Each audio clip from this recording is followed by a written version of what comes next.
When millionaire cattle baron Grant McAllister rode through a Wyoming blizzard in 1884 to find his childhood home burned to ashes, he thought he'd lost everything. But what he discovered in a widow's cabin on Ridge Creek would shatter every belief he'd built his empire on. The woman feeding his parents from her last supplies would teach him that wealth means nothing without conscience, and that sometimes the poorest soul holds the richest heart. Stay with me until the end of this story and comment which city you're watching from. I want to see how far this tale travels. The first thing Grant McAllister noticed when he crested the ridge above Cold Creek Valley was the silence. In Wyoming's winter of 1884, silence meant death, of livestock, of hope, of men who thought they could outlast a blizzard. He'd ridden 3 days through waist-deep snow, his black stallion's breath coming in frozen plumes, following a trail that grew colder with each mile. The telegram had been brief, the kind that stripped away all pretense. Fire. Your parents. Come now. Grant was a man who measured his life in acres and assets. At 32, he owned more land than most men could ride across in a week, commanded crews of cowboys who moved cattle like armies across the territory, and wore custom boots from San Francisco beneath trousers that cost more than a homesteader's monthly wages. People called him King McAllister behind his back, though never to his face. Kings didn't need to hear their titles spoken aloud. But now, as his horse picked through the snowdrifts toward the place where he'd been born, Grant felt every ounce of that kingdom weigh on him like chains. The cabin, or what remained of it, emerged from the white landscape like a broken tooth. Blackened timbers jutted at violent angles from the snow, and the stone chimney his father had built 40 years ago stood alone, a tombstone marking the death of something irretrievable. Smoke still rose in thin ribbons from the ruins, though the fire must have burned days ago. The wind carried the acrid smell of destruction, mixing with the clean bite of winter pine. Grant dismounted before his horse fully stopped, boots hitting the snow with a crunch that echoed too loudly in the stillness. "Ma!" His voice cracked on the word, rusty from disuse and fear. "Pa!" Nothing answered but the wind. He staggered forward, his expensive boots sinking deep, reaching the threshold where the door had once hung. The snow around the ruins was trampled, disturbed by boots and what might have been a struggle. Grant's heart hammered against his ribs as he pushed into the wreckage, scanning for bodies, for signs, for anything that would tell him whether he was a son or an orphan. "They ain't here!" Grant spun, hand instinctively dropping to the colt at his hip. A figure materialized from the smoke-hazed tree line. Old Ephraim Tate, their nearest neighbor, lantern raised high despite the afternoon light. The old man's face was carved from weather and hard living, every line a story of survival. "Ephraim." Grant's throat worked around the name. "Where?" "Alive," Ephraim said, and Grant's knees nearly buckled. "Both of 'em. Widow Hayes pulled 'em out before the roof caved. Got 'em up at her place on Ridge Creek." Relief hit Grant like a physical blow, followed immediately by a wave of shame so intense it nauseated him. He'd built an empire. He'd turned a modest ranch into a cattle dynasty that stretched across 3 counties.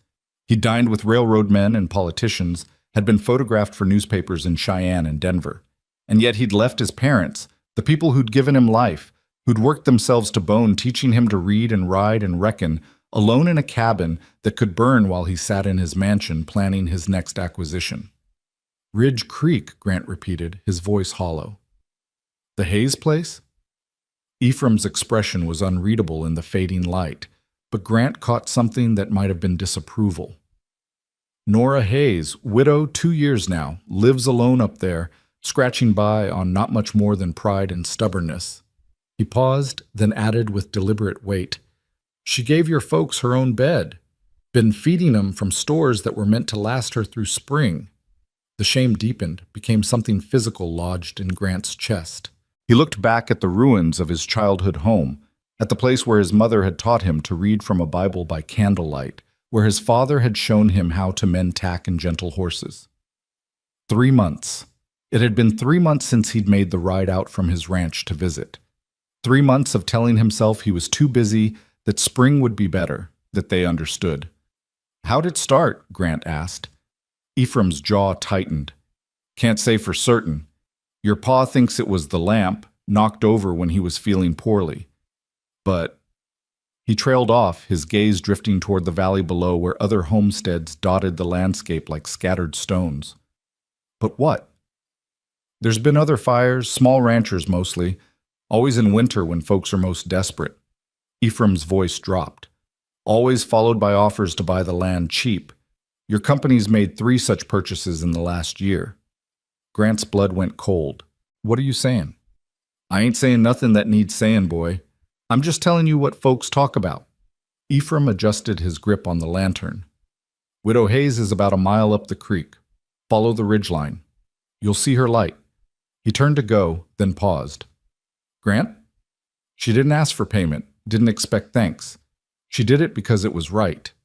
The words hung in the cold air like an indictment. Might want to think on that. Then he was gone, swallowed by the gathering dusk, leaving Grant alone with the ruins and his conscience. The ride to Ridge Creek took longer than it should have. Grant's horse was exhausted, and the trail was treacherous in the failing light, but that wasn't why he moved slowly. With each step, the weight of understanding grew heavier. If Ephraim was right, if fires were being set to drive out homesteaders, then Grant's empire was built on more than cattle and ambition. It was built on fear and ash. He'd hired men to manage his operations, trusted them to expand his holdings through fair negotiation. But trust, he was beginning to understand, was just another word for willful ignorance when you didn't want to know the truth. The widow's cabin appeared as Ephraim had promised, a single point of light against the darkening mountain. It was small, barely more than 1 room with a lean-to stable, the kind of place that spoke of hard living and harder choices. But smoke rose steady from the chimney, and through the single window Grant could see movement, shadows cast by firelight. He dismounted and tied his horse to the porch rail, noticing the neat stack of firewood, the careful repairs to the steps, the sense of pride maintained despite obvious poverty. Through the window he saw them, his mother, Hannah McAllister, laughing, actually laughing, at something being said. His father, Daniel, propped against pillows in a chair near the fire, alive and animated in a way Grant hadn't seen in years. And the woman. She moved with efficient grace, ladling something from a pot into wooden bowls. She wore a dress that had been mended so many times it was more patched than original cloth, and her dark hair was pulled back in a simple braid. When she smiled at something Hannah said, the expression transformed her entire face, revealing beauty that had nothing to do with youth or ornament and everything to do with the quality of light in her eyes. Grant raised his hand to knock, then hesitated. Through the window, he watched his mother reach out to touch the widow's arm, saw the easy affection between them, the kind of comfort that comes from shared hardship. He was an intruder here, arriving with his expensive coat and his guilt, ready to rescue people who had already been saved by someone infinitely better than him. He knocked anyway. The conversation inside stopped instantly. Footsteps approached, and then the door opened, bringing with it a wave of warmth and the smell of stew. The widow stood in the threshold, and her eyes, gray as smoke, sharp as winter light, swept over him in assessment. "You're late, Mr. McAllister," she said. Her voice was steady, neither warm nor cold, just stating a fact. From inside, his father's voice, rough but strong. 3 months too late. The words hit like a fist. Grant opened his mouth, found no defense worth offering, and closed it again. The widow studied him for another moment, then stepped back. "You'd better come in," she said. "Your horse looks done for, and so do you." Hassan. The cabin's interior was smaller than it had appeared from outside, made smaller still by the presence of 4 people and the weight of unspoken judgments. The single room served as kitchen, living space, and bedroom, with a curtained alcove in the corner that must have been where the widow slept, or had slept, before she gave up her bed to his parents. Hannah McAllister rose from her seat near the fire, and Grant's breath caught. She looked older, more frail than when he'd last seen her, her gray hair thinner, her hands twisted with arthritis, but her eyes were bright, and when she opened her arms, he went to her like a child. "My boy," she murmured against his chest. "You came." "I'm sorry, Ma. I'm so sorry." She patted his back with those gnarled hands. "Sorry's just words, Grant, but you're here now. That's what matters." His father made a sound, half grunt, half dismissal. Daniel McAllister had been a hard man when Grant was young, harder still after a logging accident took his left hand 20 years ago. He'd taught Grant that sentiment was weakness, that land and livestock were what mattered, that a man measured his worth by what he could build and defend. Looking at him now, wrapped in borrowed quilts in a stranger's home, Grant saw the fallacy of that philosophy laid bare. "Pa," Grant said, moving to kneel beside the chair, "thank God you're—" "Don't." Daniel's remaining hand gripped the chair arm. "Don't thank God. Thank her." He jerked his chin toward the widow, who had returned to the stove, her back diplomatically turned. "She's the one who ran into a burning building. She's the one who's been sharing food she can't spare. Medicine she needs herself. Thank her." Grant stood slowly, turned to face the woman who'd saved his parents' lives. She was stirring the pot again, her movements careful and economical. When she finally looked at him, her expression was guarded. "Mrs. Hayes." "Dory Chassays," Grant began, then stopped, unsure how to proceed. How did you thank someone for something you could never repay? How did you apologize for wealth that suddenly felt obscene in the face of this woman's poverty and grace? "It's just Nora," she said. "Mrs. Hayes was my mother-in-law, and she never much liked me anyway." She lifted the spoon, tested the stew, added salt from a diminishing tin. "You'll be wanting supper. There's enough if we're careful with portions." "I can pay," Grant said quickly, "for food, for their care, for—" "No." The word was flat, final. Nora set down the spoon and turned to face him fully. "I didn't pull your parents from that fire for money, Mr. McAllister. I didn't feed them or tend them or give up my bed expecting payment. I did it because it was right, because they needed help and I could give it." Her gray eyes held his without wavering. "Decency isn't for sale." The rebuke was delivered quietly, but it landed with the force of a shouted accusation. Grant felt his face heat despite the cold still clinging to his clothes. "I didn't mean to insult you," he said. I want to help." "Then sit down and eat without turning it into a transaction." Nora moved to the table, began setting out bowls. "Your mother's been worried sick. Best thing you can do is let her see you're well." Grant did as he was told, settling onto a rough-hewn bench across from his father. Hannah shuffled to join them, moving slowly, and Grant noticed the tremor in her hands as she reached for her bowl. When had she gotten so fragile? The stew was thin, more broth than substance, with a few vegetables and what might have been rabbit stretched impossibly far. But it was hot and seasoned with care, and Grant watched his parents eat with an appreciation that suggested they'd known real hunger recently. Nora ate last and least, taking only a small portion and focusing on the bread instead. Grant noticed but said nothing, understanding that his notice would be unwelcome. "The house," Hannah said softly, breaking the silence. "Did you see? It's gone, Ma. All of it." Grant forced himself to meet her eyes. "But we'll rebuild. I'll have a crew out here next week. Something better, something fire-safe." Daniel snorted. "With whose money? Yours?" He shook his head. "We don't want your charity, boy. We're not some homesteaders you can buy off with a new barn. Pa, You're trying to fix with money what you broke by neglect." Daniel's voice was steady, merciless. 3 months, Grant. The last letter we sent was September, asking if you could spare a few head of cattle for winter stores. We got no answer. I never received... Grant stopped, his stomach sinking. He received hundreds of letters at his ranch, sorted by his secretary, prioritized by importance. Had his own parents' request been dismissed as insignificant, filed away under minor correspondence? "Doesn't matter now," Hannah said, always the peacemaker. "You're here. We're alive. Nora's been an angel." "I'm no angel." Nora stood, began collecting the empty bowls. "Angels don't have creditors knocking. Angels don't lie awake wondering how to make winter stores stretch to spring." The bitterness in her voice was subtle but unmistakable. Grant watched her move to the wash basin, her shoulders straight despite exhaustion he could see in every movement. "How long?" he asked quietly. "How long have you been caring for them?" 3 days since the fire," Nora said without turning. "They were at the Tate place the first night, but Ephraim's got 8 children and a wife with consumption. No room, really, so I brought them here. 3 days. 3 days of this woman sharing everything she had with strangers because it was right. Grant thought of his mansion, of the unused bedrooms, the pantry stocked with more food than he could eat in a year. The contrast was obscene. "Then I'm staying," he announced. "I'll sleep in the lean-to with the horses. I can help. Chop wood, tend stock, whatever needs doing." Nora's hands stilled in the wash basin. She turned slowly, water dripping from her fingers. "This isn't a hotel, Mr. McAllister, and I don't need your charity any more than your parents need yours." "It's not charity." Grant stood, hat in hands. "It's the least I can do. You said decency isn't for sale. Well, maybe it can be returned.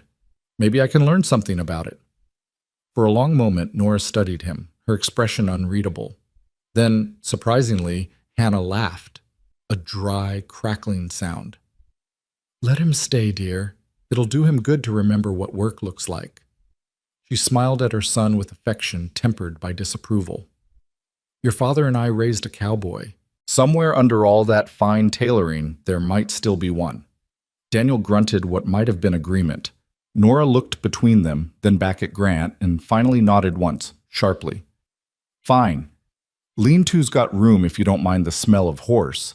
But I expect work, Mr. McAllister. Real work. Not the kind where you tell other men what to do." "Grant," he said. "Just Grant." "Fine. Grant." She turned back to her dishes. "There's an axe outside. Woodpile's low. If you're staying, you'd better make yourself useful before it's too dark to see." Grant found the axe leaning against the side of the cabin, its blade worn but well maintained. The woodpile was indeed low, barely enough for another day, let alone the weeks of winter that remained. He shed his expensive coat, rolled up his sleeves despite the cold, and set to work. The first swing went wide, the blade biting into the chopping block instead of the log. Grant swore, adjusted his grip, tried again. This time he connected, but the split was uneven, the log toppling sideways. Behind him, he heard the cabin door open and close. He didn't look, focusing instead on setting up another log, on remembering the rhythm his father had taught him decades ago. Feet apart, balanced, eye on the target, follow through. The next swing was better, and the next. Soon he found the old pattern, the meditative quality of repetitive work. Swing, split, stack, swing, split, stack. His shoulders began to burn, then his back. Sweat dampened his shirt despite the freezing air. He didn't notice Nora until she spoke. "You're going to hurt yourself swinging like that." Grant looked up, breathing hard. She stood a few feet away, wrapped in a threadbare shawl, watching him with critical assessment. "I'm managing," he said. "You're compensating, favoring your left side." She moved closer, and Grant caught the scent of wood smoke and something herbal. Sage, maybe, or mint. "Old injury? Bull gored me last spring, cracked some ribs." He set up another log, tried to hide the wince as he raised the axe. Nora reached out and stilled his hands. Her fingers were rough with calluses, stronger than they looked. "Stop. You'll split yourself open before you split enough wood to matter." "I can work through it." Pride before practicality. Must be a family trait. She took the axe from his hands, not roughly, but with a firmness that brooked no argument. "Watch." She positioned herself at the block, feet planted wide, and swung. The axe descended in a perfect arc, splitting the log cleanly. She worked through 3 more in the time it had taken Grant to do one, each movement economical and precise. "It's not about strength," she said, handing back the axe. "It's about understanding the wood. See this one?" She pointed to a log with a visible crack. "Split's already started. Work with it, not against it. And this one, another log, this one gnarled with knots. You'll waste energy on that. Set it aside for kindling later." Grant took the axe back, their fingers briefly touching. He tried again, following her guidance, and felt the difference immediately. They worked in silence for a while, Nora stacking what he split, correcting his form with brief comments. The sun sank lower, painting the snow amber and rose, and the temperature dropped further. Grant's hands were raw, his shoulders screaming, but he kept working. This was penance. This was understanding. "Why didn't you leave?" he asked finally, pausing to catch his breath. "After your husband died. Why stay out here alone?" Nora was quiet for so long he thought she wouldn't answer. Then, Where else would I go? Town, family, somewhere easier. Family? She laughed without humor. My people are in Missouri. Didn't approve of Thomas. He was a dreamer, they said. Impractical. When we came west, they told me not to come crawling back when it failed. She picked up another split log, added it to the stack. And it did fail in a way. Thomas died trying to build something from nothing, but I'm still here, still building. That's not failure. That's stubbornness. It's courage, Grant said. No. Nora turned to face him fully, and in the fading light, her features were softened, made beautiful by shadow. Courage is having a choice and making the hard one. I had no choice. This is just survival. You had a choice 3 days ago. You could have let Ephraim deal with my parents. Could have said it wasn't your problem. Your parents are good people. They didn't deserve to die because their son was too busy counting his fortune to visit. The words were harsh, but delivered without particular heat, as if stating a simple fact. Besides, your mother reminds me of mine. Same hands, same way of humming while she works. I couldn't... She trailed off, then shook her head. Doesn't matter. It's done. Grant wanted to argue, to defend himself, but he had no defense. Everything she said was true. I'll do better, he said quietly. I'll be better. Nora met his eyes, searching for something. Whatever she found must have satisfied her because she nodded once and turned back toward the cabin. Finish the woodpile. There's soap and water in the lean-to for washing up. Supper's in an hour. She was gone before Grant could respond, leaving him alone with the axe and his thoughts, and the growing understanding that he'd been living wrong for a very long time. That night, Grant lay in the lean-to on a bed of hay, listening to the horses breathe and the wind test the walls. His hands were blistered, his back a solid ache, and he'd never felt more exhausted in his life. At his ranch, he had a 4-poster bed with goose-down mattresses. Here, he had hay and horse smell and cold that seeped through every crack. He'd never slept better. Through the thin wall, he could hear low voices, Nora reading to his parents from what sounded like scripture. Her voice was steady, melodic, the words familiar and comforting. Grant's mother had read to him the same way once, before he'd grown too important for such simple pleasures. He thought about the telegram sitting in his saddlebag, the one from his foreman reporting record prices for the spring cattle drive. He thought about his accounts in Cheyenne, growing fatter while his parents nearly burned to death. He thought about Ephraim's insinuations about fires and land purchases. Tomorrow, he would ask questions. Tomorrow, he would face uncomfortable truths. But tonight, he let himself simply be a son, grateful that his parents lived, and humbled by the widow who'd taught him that wealth had nothing to do with money. Outside, the wind howled its ancient song, and snow began to fall again, soft and relentless. The storm was coming. Grant pulled the horse blanket tighter and listened to Nora's voice reading about mercy and justice, about camels and needles and kingdoms that meant nothing in the face of love. For the first time in years, he prayed, not for success or profit, but for understanding, for the chance to become someone worthy of the grace he'd been shown. The snow fell. The fire burned low. And in a widow's cabin on Ridge Creek, 4 people who should have been strangers became something else entirely. Something like family. Something like home. Morning came gray and bitter cold. Grant woke to his father's voice calling his name, urgent and strained. He bolted from the hay, pulled on his boots, and stumbled into the cabin to find Daniel doubled over in his chair, face pale, breathing labored. "Pa!" Grant rushed to his side. "It's his heart," Hannah said, her voice tight with fear. "It does this sometimes." "Since the fire." "The smoke." "I'm fine," Daniel gasped, but his grip on the chair arm told another story. Nora was already moving, pulling down jars from a shelf, mixing something with practiced efficiency. "Grant, get him flat." "Hannah, warm water. Now." They moved like a team, Grant lifting his father as gently as possible while Nora prepared what looked like a tea mixture. She brought it to Daniel's lips, supporting his head with surprising strength. "Drink," she ordered. "All of it. Don't argue." Daniel drank, and gradually, agonizingly, his breathing eased. Color returned to his face. The crisis passed, leaving everyone shaken. "What was that?" Grant asked, watching Nora return the jars to the shelf. "Hawthorn mostly. Some valerian for calm." She didn't look at him. He needs a doctor, real medicine. But I don't have money for town doctors, and I doubt they'd come out here in this weather anyway. I'll get him a doctor. You'll what? Nora spun on him, and for the first time he saw real anger in her eyes. Ride 3 days to Cheyenne in a blizzard? Drag some town doctor back here to charge money neither your parents nor I have? Your father needs rest and care and time to heal, not your grand gestures. He's my father. Then act like his son instead of his banker. The words cracked like a whip. You want to help? Stay. Be present. Learn that some things can't be fixed with money thrown at them from a distance. The cabin fell silent, except for Daniel's labored breathing. Hannah looked between them, her expression pained. Grant felt the truth of Nora's words like stones in his chest. You're right, he said quietly. I'm sorry. Nora held his gaze a moment longer, then nodded once and turned away. Storm's getting worse. We're snowed in for at least a few days. Might as well make ourselves useful. And so the days began. Days that would change everything Grant thought he knew about himself, about wealth, about what mattered.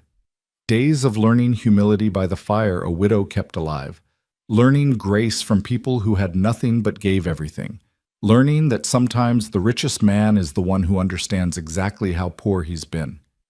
Outside, the blizzard howled and buried the world in white.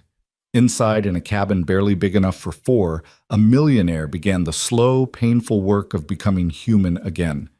The fire crackled, the snow fell, and Grant McAllister, who'd spent his life building an empire, started learning how to build a home. The blizzard lasted 5 days. 5 days of snow falling so thick the world beyond the cabin windows became nothing but white static, erasing boundaries between earth and sky. 5 days of wind that howled through the pines like something living and hungry, rattling the shutters and seeking every crack in the walls. 5 days where the four people trapped inside learned that proximity doesn't guarantee intimacy. But sometimes, if you're desperate or lucky or both, it forces a kind of truth that distance makes easy to avoid. Grant spent the first morning chopping wood until his hands bled. He worked without gloves, punishing himself with the cold and the pain, splitting logs with a fury born of shame and something deeper he couldn't name. When Nora finally came outside and saw the blood on the axe handle, she didn't say a word. She simply took his hands, led him inside, and cleaned the wounds with water so hot it made him gasp. Martyrdom doesn't impress me, she said, wrapping his palms in strips of cloth torn from what looked like an old petticoat. And it doesn't help anyone. Work smart, not angry. I wasn't angry, Grant protested. Nora's gray eyes met his, and he saw she understood far more than he'd said. Then what were you? He couldn't answer. Didn't know how to explain the turbulence inside him, guilt and grief, and the growing awareness that he'd built his entire life on a foundation of sand.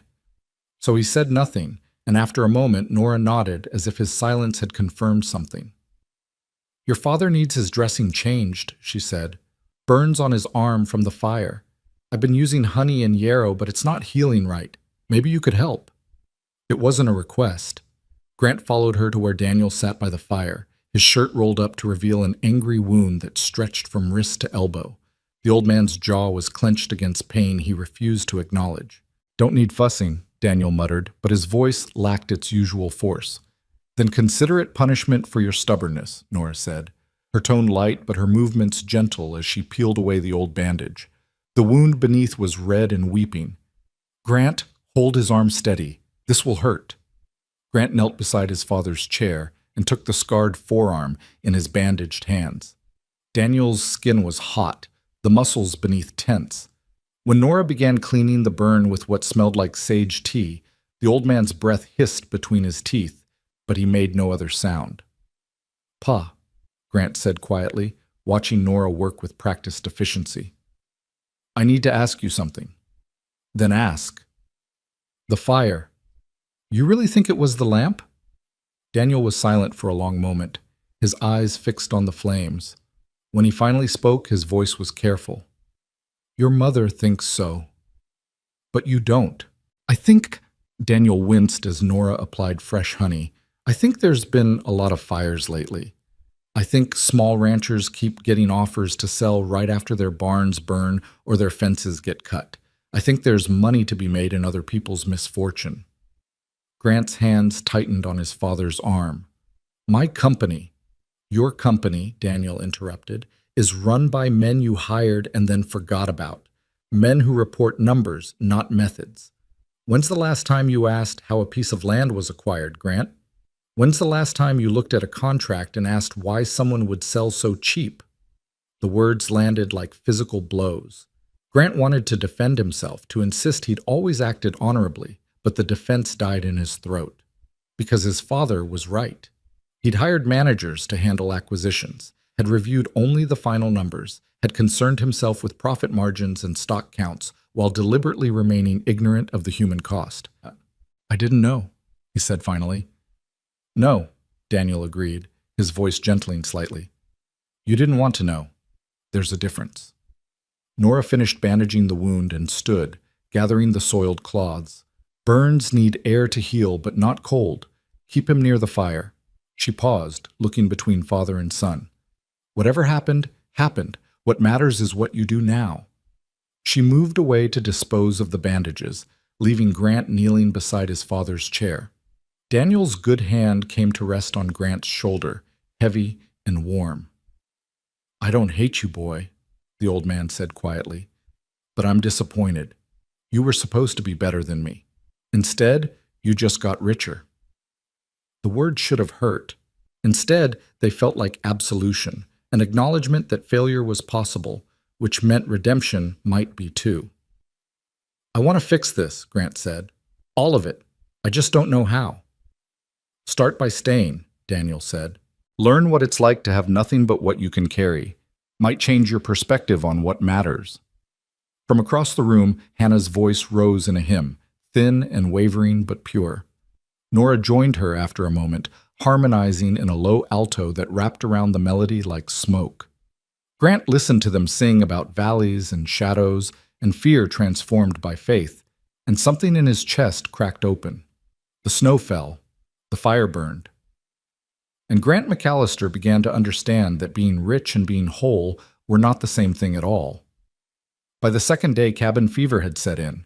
4 people, 1 room, and nowhere to go made everything sharper. Voices, movements, the small irritations of shared space. Hannah fretted over Daniel's cough.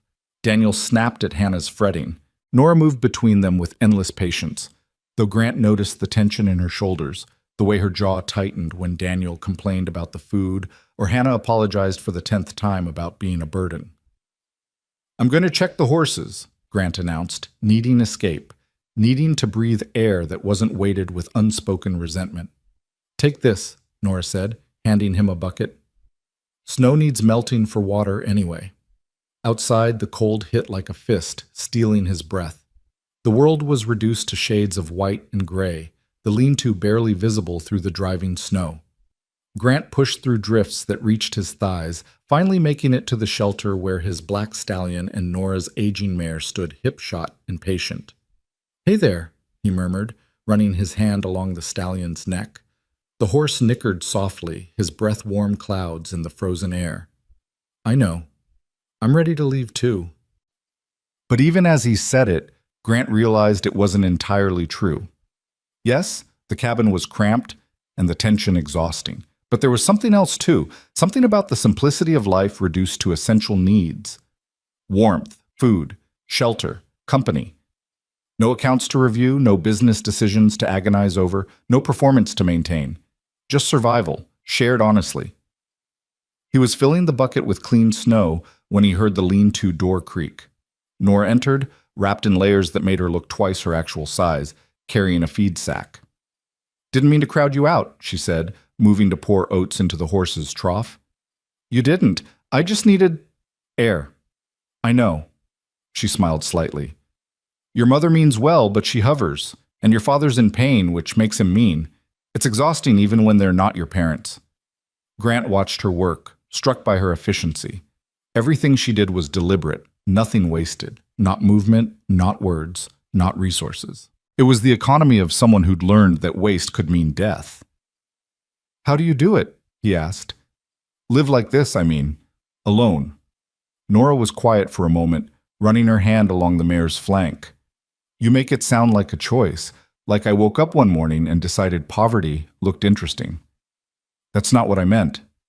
No? She turned to face him, and her expression was unreadable. What did you mean then? How does a woman survive when her husband dies and leaves her nothing but debt and a piece of land too poor to farm? How does she keep going when the bank wants payment and the townspeople whisper about how she's probably to blame for his death somehow, because women always are? The bitterness in her voice was new, raw, and bleeding. Grant took a step toward her. Nora, you want to know how I do it? She wasn't shouting, but her voice carried the weight of years compressed into words. I wake up every morning and I choose to keep breathing. I shoot rabbits and trap fish and trade eggs for flour when the chickens are laying. I mend my clothes until there's more thread than fabric. I burn pine needles because I can't afford proper tea, and I tell myself that tomorrow might be better, even when I know it probably won't be. Her eyes were bright now, though whether with tears or anger, Grant couldn't tell. He wanted to say something, to offer comfort, but every word that came to mind felt inadequate or insulting. Thomas believed in this place, Nora continued, her voice softening. He said the land was good, that we just needed time and work to make it prosper. He died believing that. Believing in something I knew was a lie even then. She turned back to the mare, her hands gentle on the horse's neck. But I stay because leaving would mean his death was for nothing, and I can't let it be for nothing. Grant understood then. She wasn't talking about land or money or even survival. She was talking about meaning, about the human need to believe that suffering serves a purpose, that loss can be transformed into something that matters. I lost my wife, he heard himself say. The words came without permission, pulled from a place he'd kept locked for 5 years. Childbirth, the baby too, a son. Nora went very still. I built everything after that, Grant continued. Every acre, every head of cattle, every dollar. It was all to outrun the memory of holding her hand while she bled out. Too far from town, too far from help. I thought if I could just build something big enough, grand enough, it would fill the space they left behind. Did it? Nora asked quietly. No. The word was barely a whisper. It just gave me more distance from everything that mattered. They stood in silence, two people who'd lost everything, learning that sometimes the greatest luxury is simply being understood. Outside, the wind howled. The horses shifted and breathed. And for the first time since Catherine died, Grant let himself remember not just the loss, but the love that made the loss unbearable. Her name was Catherine, he said. She sang while she cooked, badly, completely off key. He smiled at the memory. Used to drive me crazy. Now I'd give everything I own to hear it one more time.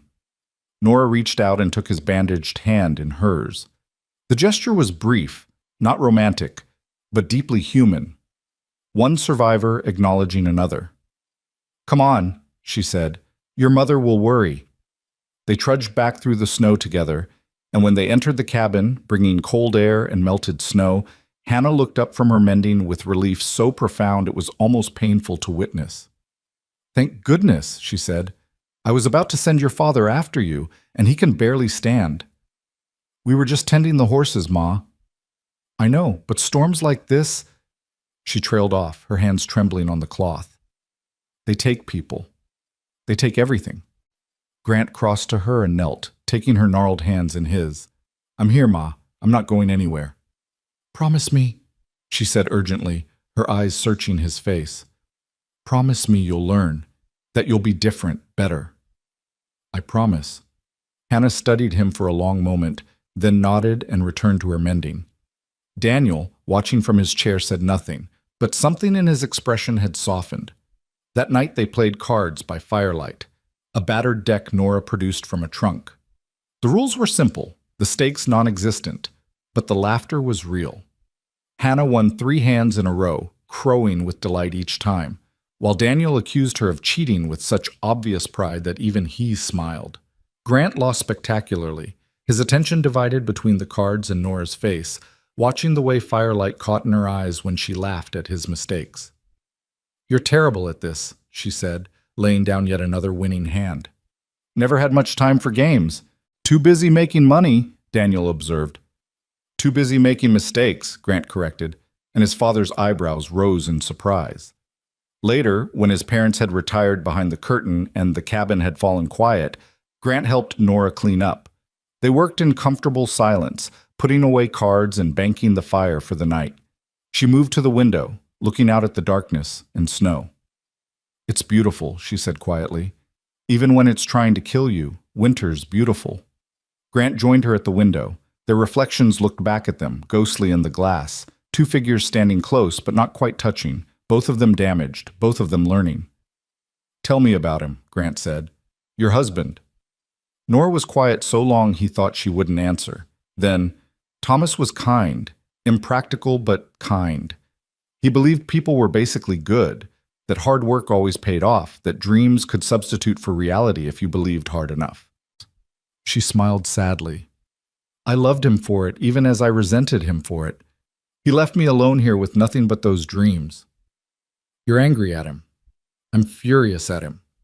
The admission seemed to surprise her. "He died trying to move a boulder that didn't need moving, trying to clear a field that would never grow anything worth planting. He died for nothing, and he left me to survive the consequences of his optimism." "But you stay." "But I stay." She turned from the window to face him. "Because anger and love aren't opposites, Grant. They're just different ways of caring, and I'd rather be angry at someone I loved than feel nothing at all." The truth of it resonated in Grant's chest. How many years had he spent trying not to feel anything about Catherine's death? How much energy wasted on numbness when anger might have been more honest? "Thank you," he said. "For what?" "For this. For them. For—" He gestured vaguely, encompassing the cabin, the storm, the strange intimacy of shared crisis. "For reminding me how to be human."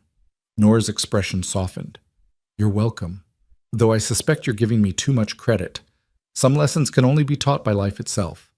She moved to her makeshift bed near the stove, a thin pallet of blankets that looked pitifully inadequate. Grant thought of his goose-down mattress at the ranch, his Turkish rugs and velvet drapes, and felt sick with the waste of it all. "Nora," he said, "when this is over, when the storm passes, I want to help, really help. Not with money thrown from a distance, but I want to understand how to fix what I've broken." She regarded him steadily in the firelight. "Then tomorrow I'll show you something, a place I go when I need to remember why I stay, why any of this matters." "All right. Good night, Grant."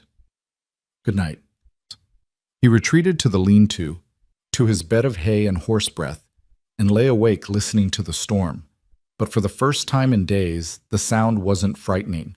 It was just weather, powerful but neutral, neither malicious nor kind. And somehow that made it easier to bear. The third day dawned clear and brutally cold. The storm had passed in the night, leaving behind a world transformed. Snow lay 3 feet deep in drifts that reached the cabin's eaves, and the sky was a blue so intense it hurt to look at directly. Everything sparkled, every branch, every icicle, every surface touched by sun. "Today," Nora announced at breakfast, "we dig out, and then I want to show Grant something." Daniel looked up from his oatmeal. "In this cold? You'll both freeze. We'll bundle up. Besides, your son needs to see." She glanced at Grant. "Trust me." They spent the morning shoveling paths, to the lean-to, to the woodpile, to the small shed where Nora kept tools. The work was exhausting, the cold relentless, but Grant welcomed the physical labor. It gave his hands something to do, his mind something to focus on, besides the growing tangle of feelings he couldn't quite name. After lunch, Nora handed him a pair of snowshoes she'd constructed from bent willow and leather strips. They were crude but functional, and Grant strapped them on with fingers clumsy from cold. "Where are we going?" he asked. "You'll see." They set out into the white wilderness, following a trail only Nora could see. The snowshoes kept them from sinking, but the going was still hard, each step requiring deliberate effort. Grant's legs burned, his lungs ached from the frozen air, but he followed without complaint. After 20 minutes of steady climbing through the pines, they emerged into a small clearing. At the far end stood a simple wooden cross, barely visible beneath its burden of snow. Nora moved to it and began clearing the drift with her gloved hands, revealing carved letters. Thomas Hayes, beloved husband, 1850 to 1882. Grant stood silent, understanding flooding through him. This was Nora's private grief, her secret place, and she was sharing it with him. "I come here when I'm angry," she said, still kneeling. "When I'm sad. When I'm so tired I think I can't go on. I come here and I tell him everything, how hard it is, how much I hate what he left me with, how much I miss him anyway." "And does it help?" "Sometimes." She stood, brushing snow from her skirts. "Sometimes it just reminds me that life continues whether we're ready or not, that we can't bury ourselves with the people we've lost, no matter how much we might want to." Grant moved to stand beside her, looking down at the grave. "I never visited Catherine's grave after the funeral, couldn't face it, couldn't bear to see her reduced to stone and dirt." "Where is she buried?" "Cheyenne, City Cemetery. I paid for an expensive monument, fresh flowers every week, made sure she was never forgotten." He laughed bitterly. "Easier to pay someone else to remember than to remember myself." Nora was quiet for a moment, then said, "You know what Thomas would say if he knew I came here to complain? He'd laugh. He'd say grief is just love with nowhere to go, and that I should stop wasting time being angry when I could be living." She looked up at Grant. He was infuriating that way, always right about the things that mattered. "Do you want to live?" Grant asked. "Really live, not just survive?" The question hung in the cold air between them. Nora's breath came in small clouds as she considered her answer. "Yes," she said finally. "I think I do. I'm just not sure I remember how." "Then maybe we can learn together." Something shifted in Nora's expression, not quite a smile but a softening, an acknowledgement of possibility. She reached out and took his hand, and they stood there in the clearing while the sun tracked across the perfect blue sky and the forest held its breath around them. "Come on," she said eventually. "We should head back before dark. Your mother will fret." They retraced their path through the snow, but something had changed. The distance between them had compressed, become charged with an understanding that went beyond words. When Nora stumbled over a hidden root, Grant's hand was there to steady her. When he struggled with a steep section, her voice guided him. "Left foot first, then shift your weight." Back at the cabin, they found Daniel teaching Hannah a complicated game of solitaire, both of them arguing good-naturedly about the rules. The domestic scene was so normal, so peacefully mundane, that Grant felt something in his chest unclench. "This," he thought, "this is what matters. Not empires or accounts or landholdings, but this, people caring for each other in small, essential ways." That evening, as they gathered for supper, Hannah looked between Grant and Nora with shrewd eyes that missed nothing. "You two look like you walked to Colorado and back." "Just to the ridge," Nora said, ladling stew into bowls.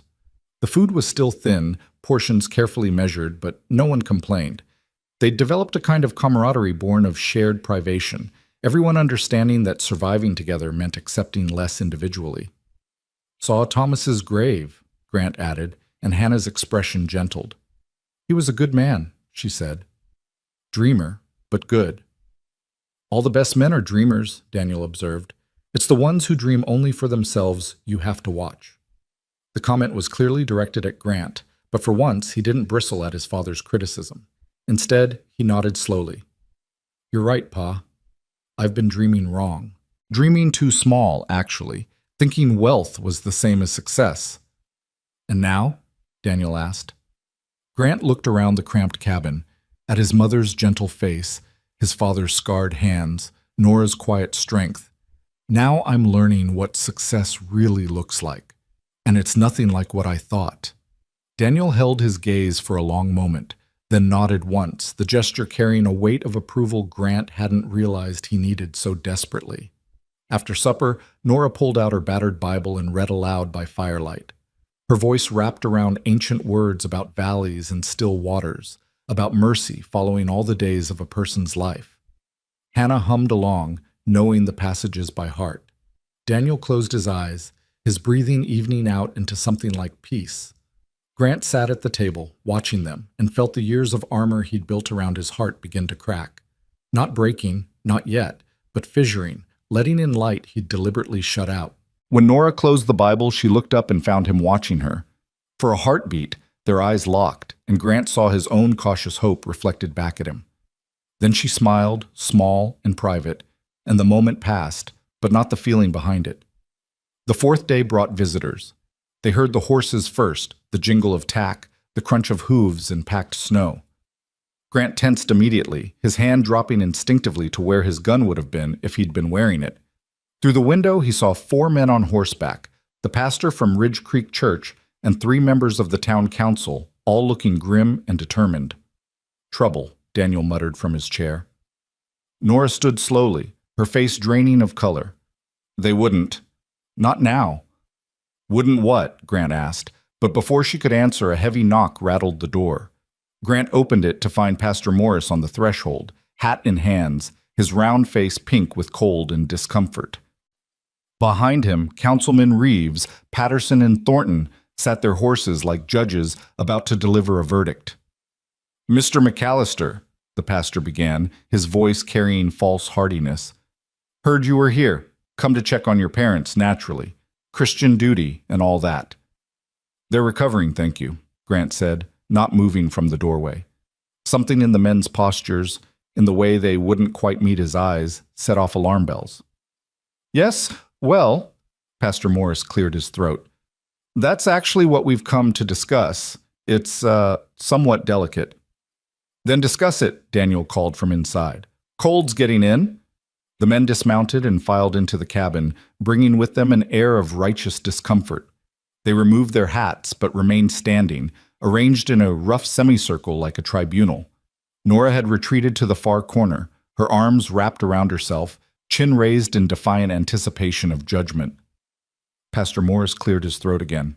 "Mr. McAllister, Grant, you must understand the town has certain standards, moral standards that we're obligated to uphold." "Get to the point," Grant said, his voice hardening. Reeves stepped forward, a rail-thin man with a face like a hatchet. "It's improper, sir. You staying here, with a widow, unmarried. It's been 4 days now, and people talk." The implication hit Grant like a slap. "You're suggesting—" "We're not suggesting anything," Patterson interrupted, though his smirk said otherwise. "We're simply stating facts. A single woman and a single man living together without chaperone." "His parents are here," Nora cut in, her voice shaking with fury. "Are they insufficient chaperones?" "They're infirm," Thornton said, his tone suggesting this fact made them morally irrelevant. "Barely conscious half the time. It's not proper supervision." "Where were you?" The words exploded from Nora, years of accumulated bitterness detonating. "Where were you when I starved last winter? When I buried my husband with my own hands because no one would help dig the grave? When I nearly froze because I had to choose between firewood and food?" "Mrs. Hayes," Pastor Morris began placatingly. "Don't!" She advanced on them, small but suddenly fierce. "Don't you dare stand in my home, the home I've maintained with no help from anyone, and lecture me about propriety. I saved these people's lives. I fed them from my own mouth. And you come here with your judgments and your whispers as if I'm something shameful?" "No one's saying, sis," Reeves started.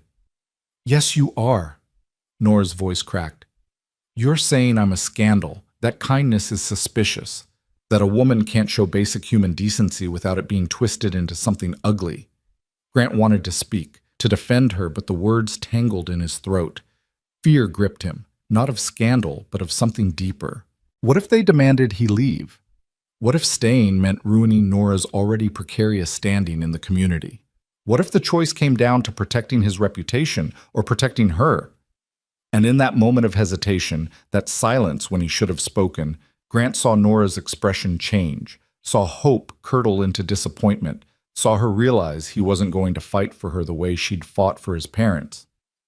"Mr. McAllister," Pastor Morris said, his voice taking on a harder edge, "we're not unreasonable men, but the situation must be regularized. Either you leave immediately or you make your arrangement honorable."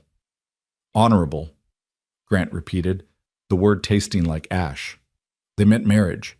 They were demanding he either abandon Nora to the gossip they deliberately stirred up or marry her to silence it. "It's the only Christian solution," the pastor said, as if forcing marriage was somehow virtuous. Grant's throat locked. Terror flooded him, terror of commitment, of losing someone again, of letting another person close enough to destroy him when they inevitably left. Catherine's death had nearly killed him. He'd sworn never to risk that pain again. And now these men were demanding he do exactly that, or else abandon the woman who'd saved his parents' lives. Before he could force words past his paralysis, his father's voice cut through the cabin like a blade.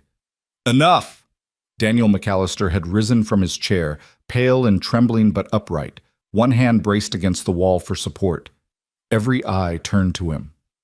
"You come into this woman's home," Daniel said, his voice strengthening with anger, "and you dare to question her morality, her decency." He took a shaking step forward. "This woman saved my life.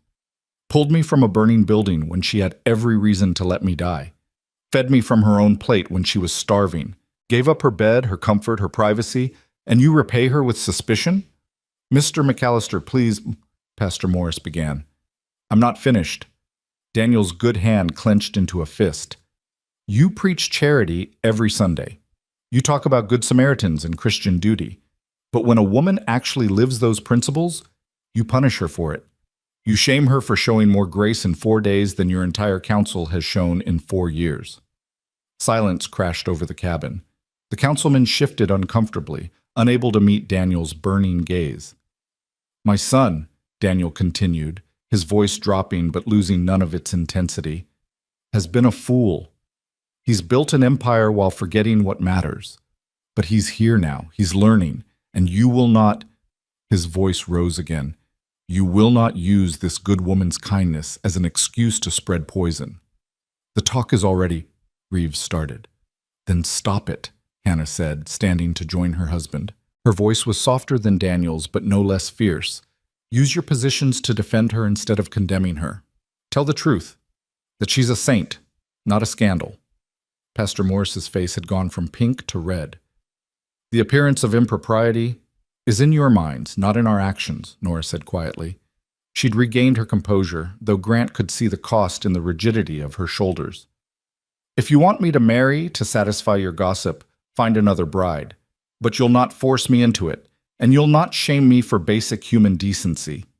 The men looked at each other, clearly not expecting such unified resistance. Thornton, who'd been silent until now, finally spoke. "We meant no offense, Mrs. Hayes. We're simply concerned for your reputation." "My reputation," Nora said with brittle calm, "survived my husband's death, poverty, and isolation. It will survive your concern." One by one, the councilmen filed out, muttering about Christian duty and proper appearances. Pastor Morris lingered at the door, his expression caught between contrition and stubbornness. "I truly meant no harm," he said. "But people will talk, Mrs. Hayes. You must know that." "Let them," she said. "I've survived worse than gossip." When the door finally closed behind them, when the sound of retreating horses had faded, the cabin fell into stunned silence. Daniel swayed, and Grant rushed to support him, guiding him back to his chair. "Pa, you shouldn't have—" "Don't," Daniel said, waving him off. "I said what needed saying." Hannah settled beside her husband, taking his hand. They looked at each other with the wordless communication of people who'd weathered decades together, and Grant felt something twist in his chest, envy and loss and longing all tangled together. He turned to Nora, words of apology forming, but she was already moving, gathering her shawl, heading for the door. "I need air," she said, not looking at him. "Nora, just give me a moment. Please." She was gone before he could respond, the door closing behind her with devastating quiet. Grant stood frozen, shame burning through him hotter than any fire.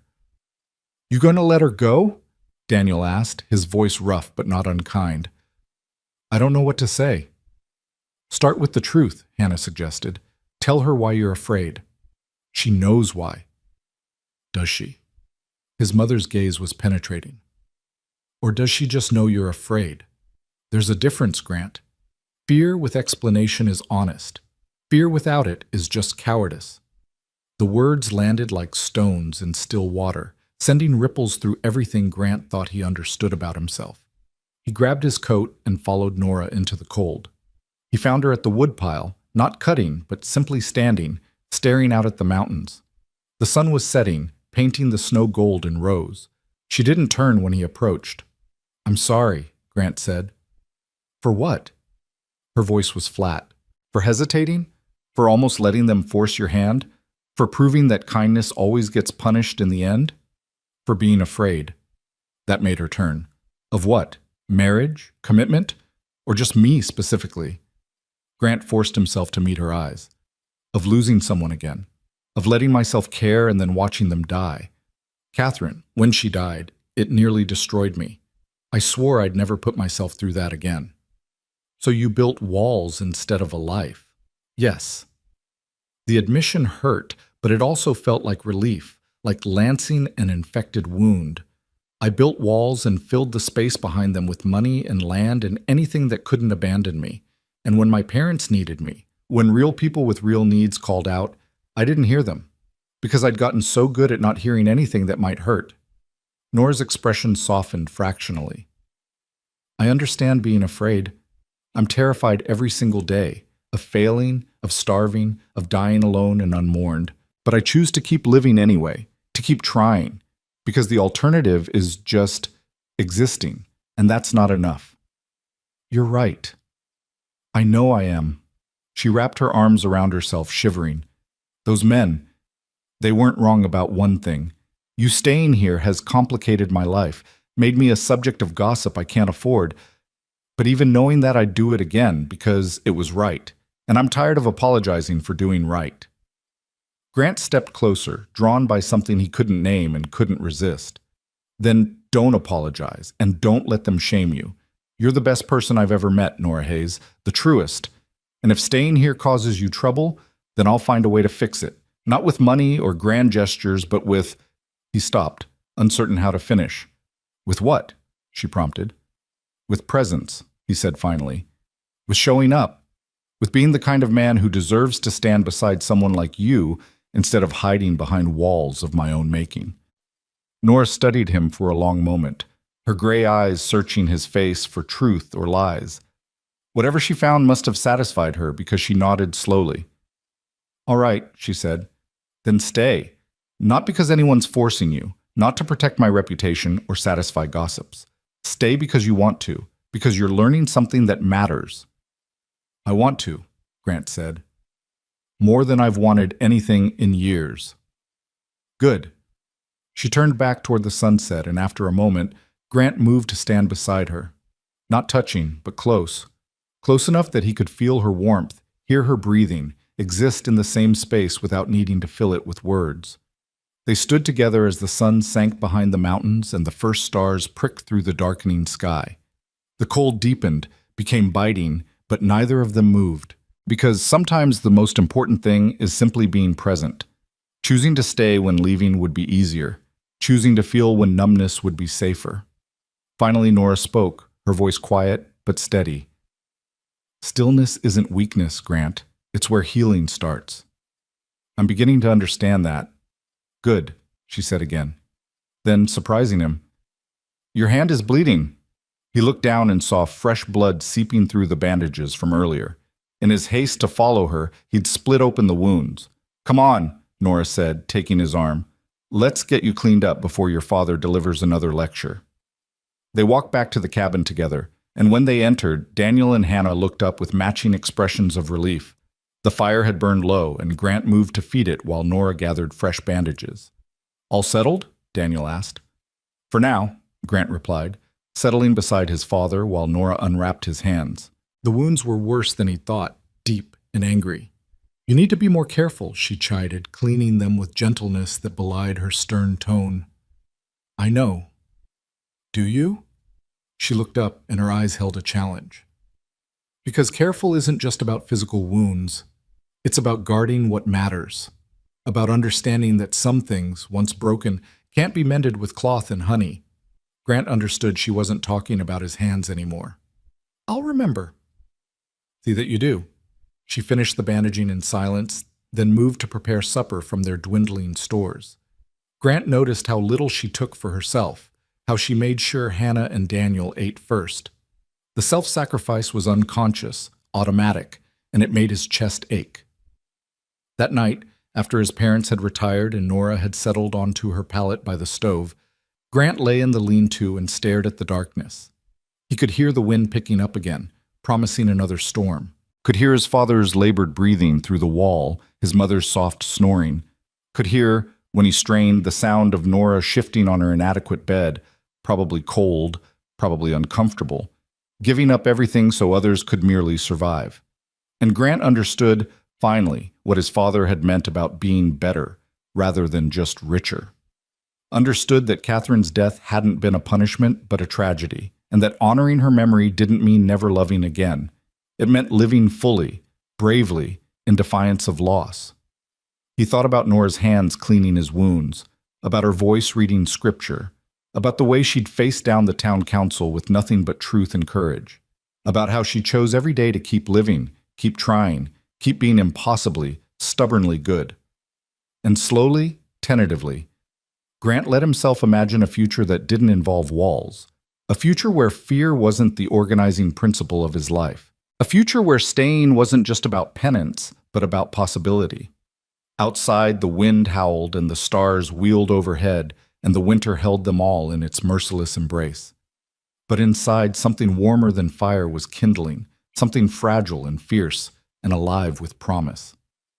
Grant closed his eyes and let himself hope. It was terrifying. It was also the most honest thing he'd felt in years. The second storm arrived with the dawn, not with the howling fury of the first, but with a quiet, relentless determination that somehow felt more ominous. Grant woke to silence, the kind of profound stillness that comes when snow falls so thick it muffles even the wind.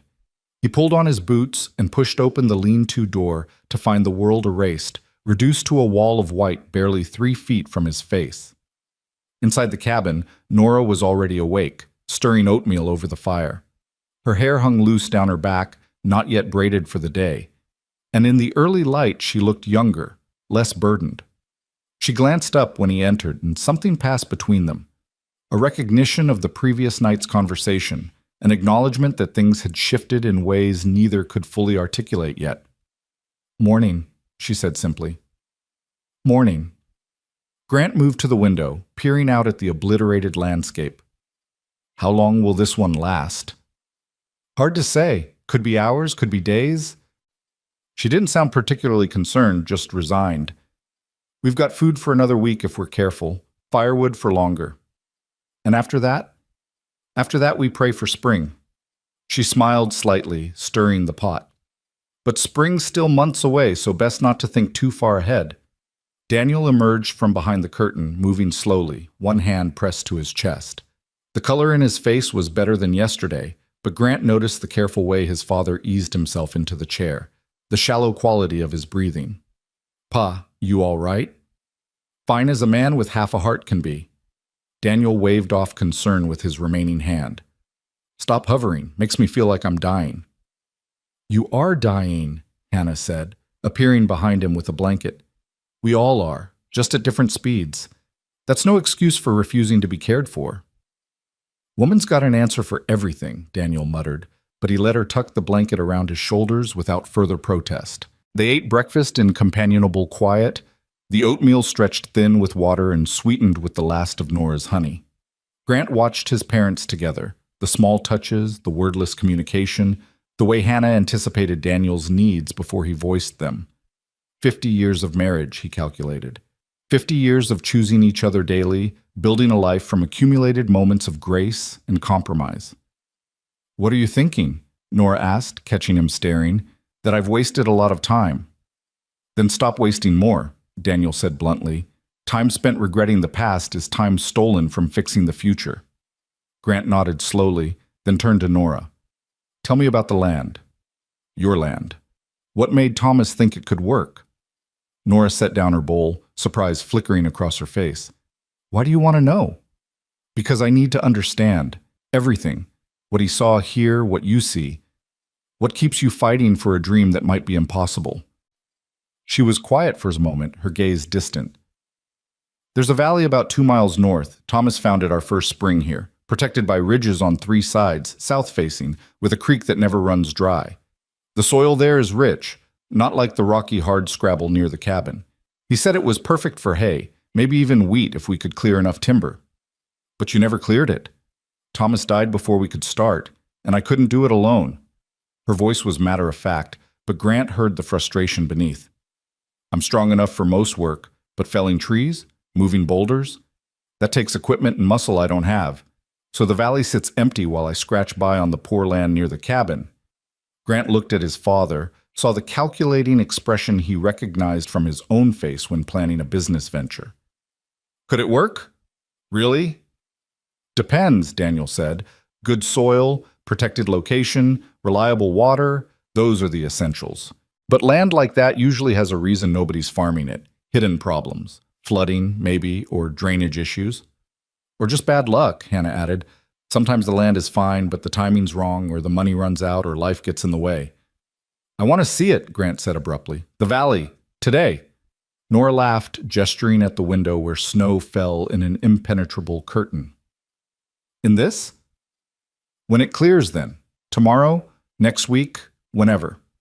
I want to understand what Thomas saw. She studied him with those searching gray eyes. Why? Because Grant hesitated, trying to put inchoate feelings into words.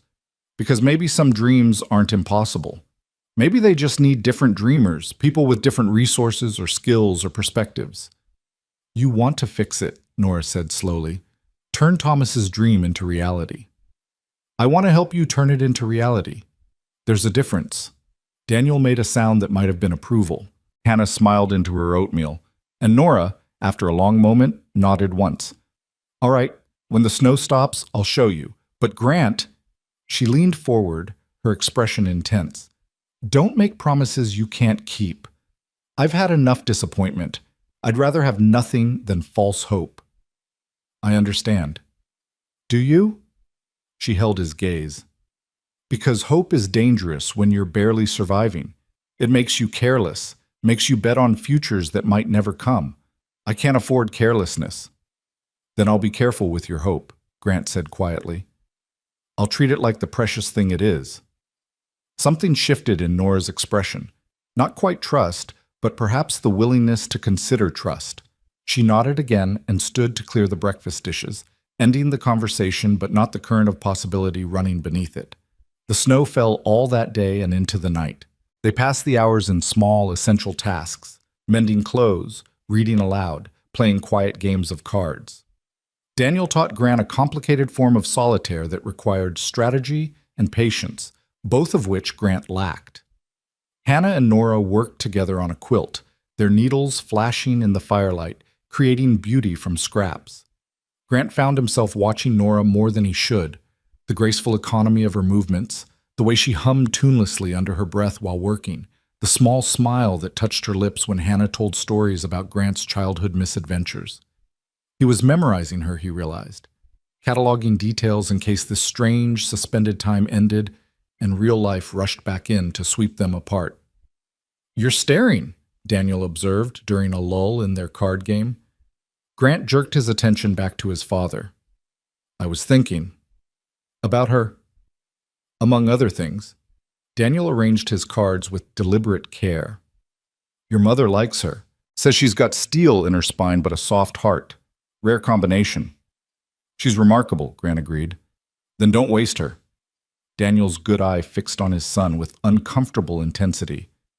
Don't come sweeping in with grand gestures and big promises, then disappear back to your empire when things get difficult. Women like Nora, they need reliability more than romance. I'm not planning to disappear. Good, because if you hurt her, your mother will have my hide for not raising you better. And if my heart doesn't kill me first, I'll take a switch to you myself, 32 years old or not. Despite himself, Grant smiled. Understood, Pa. They returned to their game, but Daniel's words lingered. Don't waste her. As if Nora was something precious that could be consumed carelessly, depleted through neglect. As if love was a resource to be stewarded rather than a feeling to be indulged. That night, unable to sleep, Grant lay in the lean-to and thought about stewardship. He'd been a careful steward of his cattle, his land, his financial interests. He tracked every dollar, every acre, every head of livestock with meticulous attention. But he'd been reckless with people, with his parents, his employees, the communities his business touched. He treated human beings like numbers on a ledger, valuable only insofar as they contributed to his bottom line. The realization was nauseating.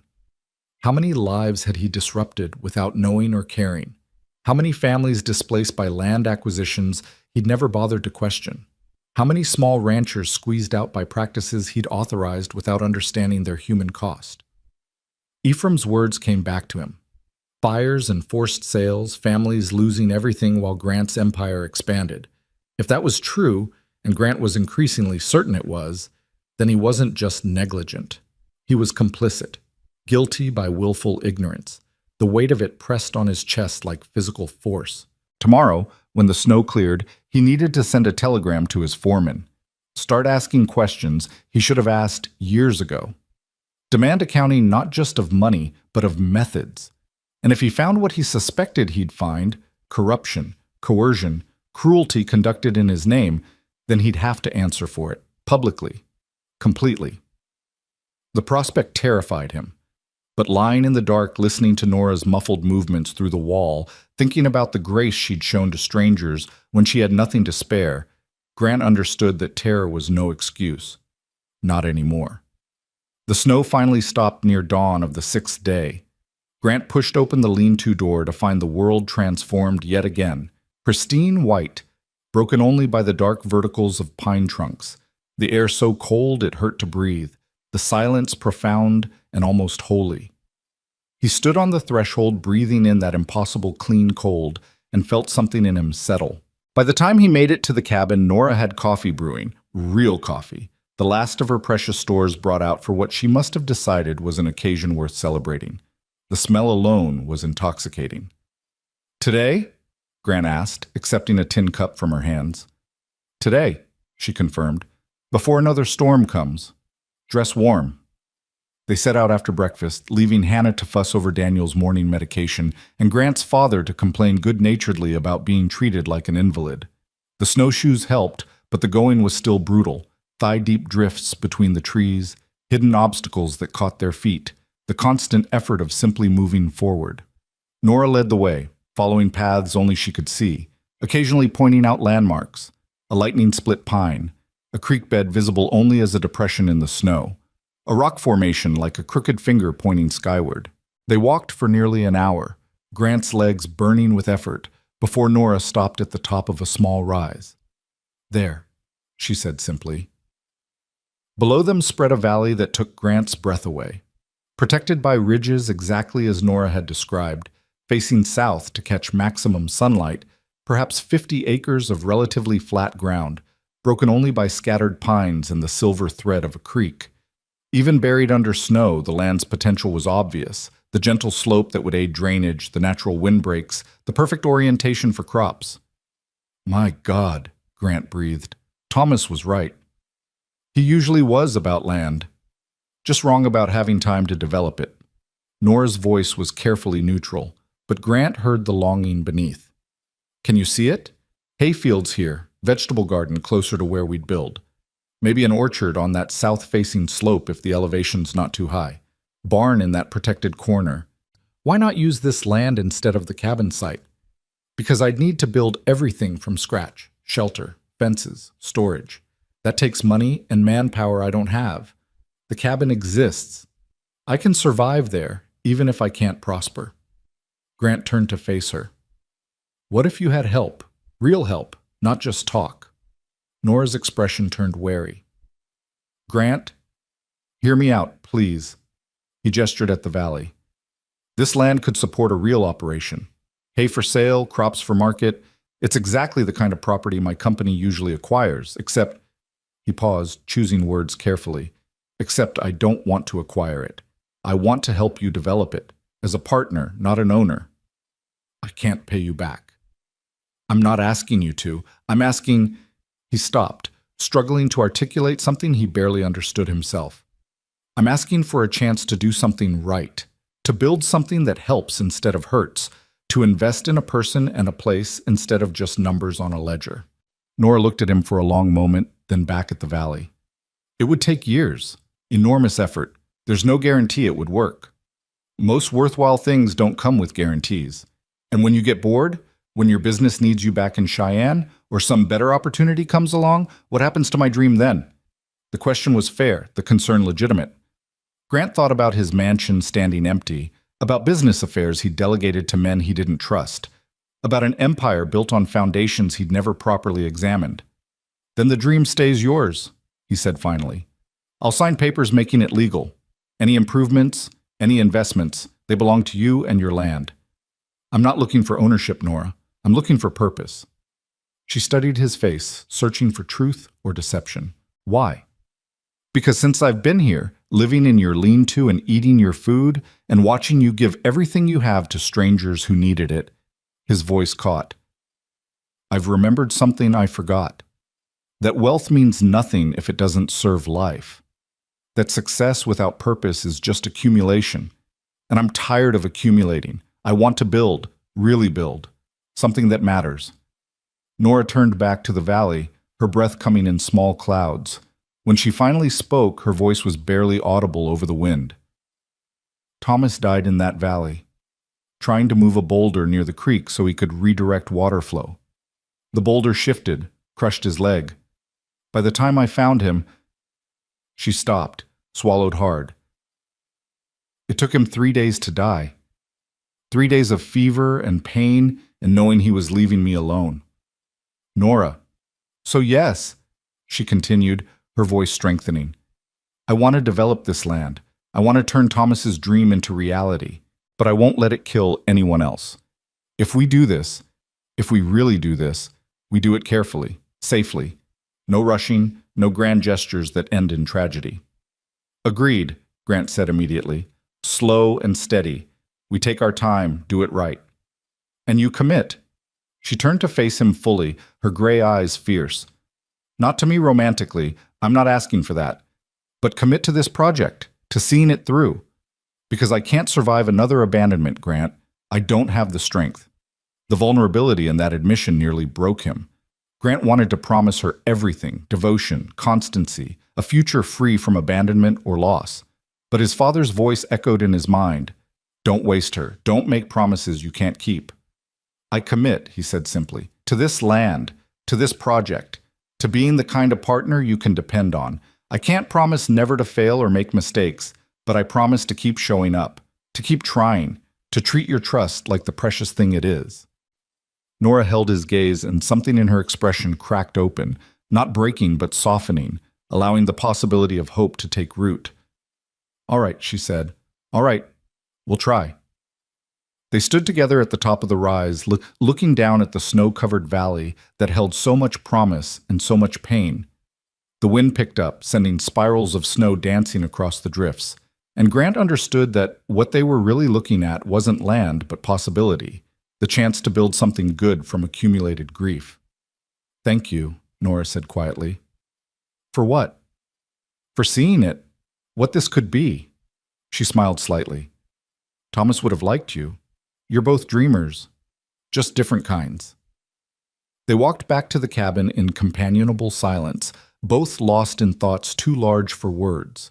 By the time they returned, exhausted and frozen, the sun was high and the temperature had climbed just enough to make the cold bearable rather than brutal.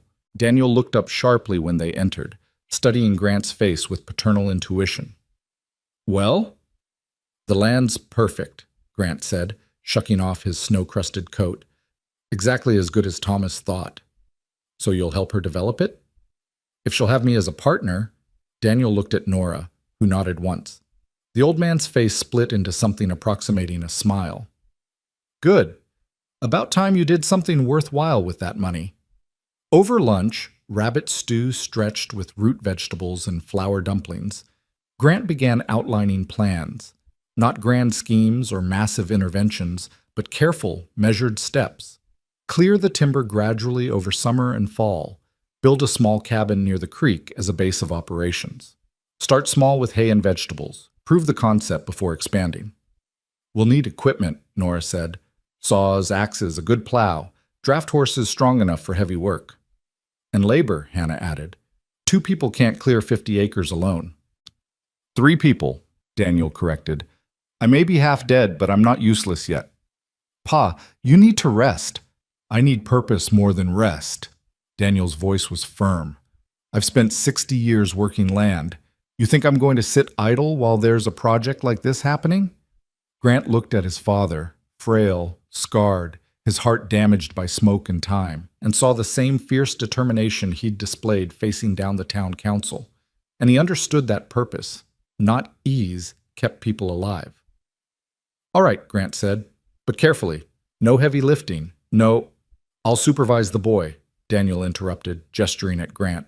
Make sure he doesn't kill himself trying to prove something. I'll supervise both of you, Hannah declared. And Nora will supervise me because someone needs to be sensible. They laughed, and the sound filled the cabin with warmth no fire could provide. For the first time since arriving, Grant felt something shift, not just in his understanding, but in his bones. A sense of rightness, of pieces falling into place. That evening, Grant composed a telegram in his mind to his foreman. He'd send it as soon as they could reach town, tomorrow or the next day, weather permitting. The message would be simple. Stop all acquisitions. Audit all purchases from the last 5 years. Full accounting of methods used. And investigate a man named Hiram Bledsoe, whose name Grant had heard whispered in connection with suspicious fires and forced sales. You're brooding, Nora observed, settling beside him with her mending. Thinking. About? About the mess I need to clean up back home. The questions I need to ask. He looked at her. Ephraim mentioned fires, land purchases following disasters. If my company's involved, then you deal with it, Nora said simply. You find the truth, and you fix it. That's all anyone can do. Well, people have been hurt, lost their homes, maybe their livelihoods, because I was too blind or too careless to notice what was being done in my name. So you notice now. You act now. Beating yourself up changes nothing, Grant. Acting differently going forward changes everything. The simplicity of her moral framework was humbling. No elaborate justifications or excuses, just the clean logic of responsibility. Wrong was wrong, regardless of intent, and the only redemption came through different choices. You're right, he said. I usually am. She smiled slightly, her needle flashing as she repaired a tear in what looked like one of his father's shirts. It's both my best quality and my most annoying one.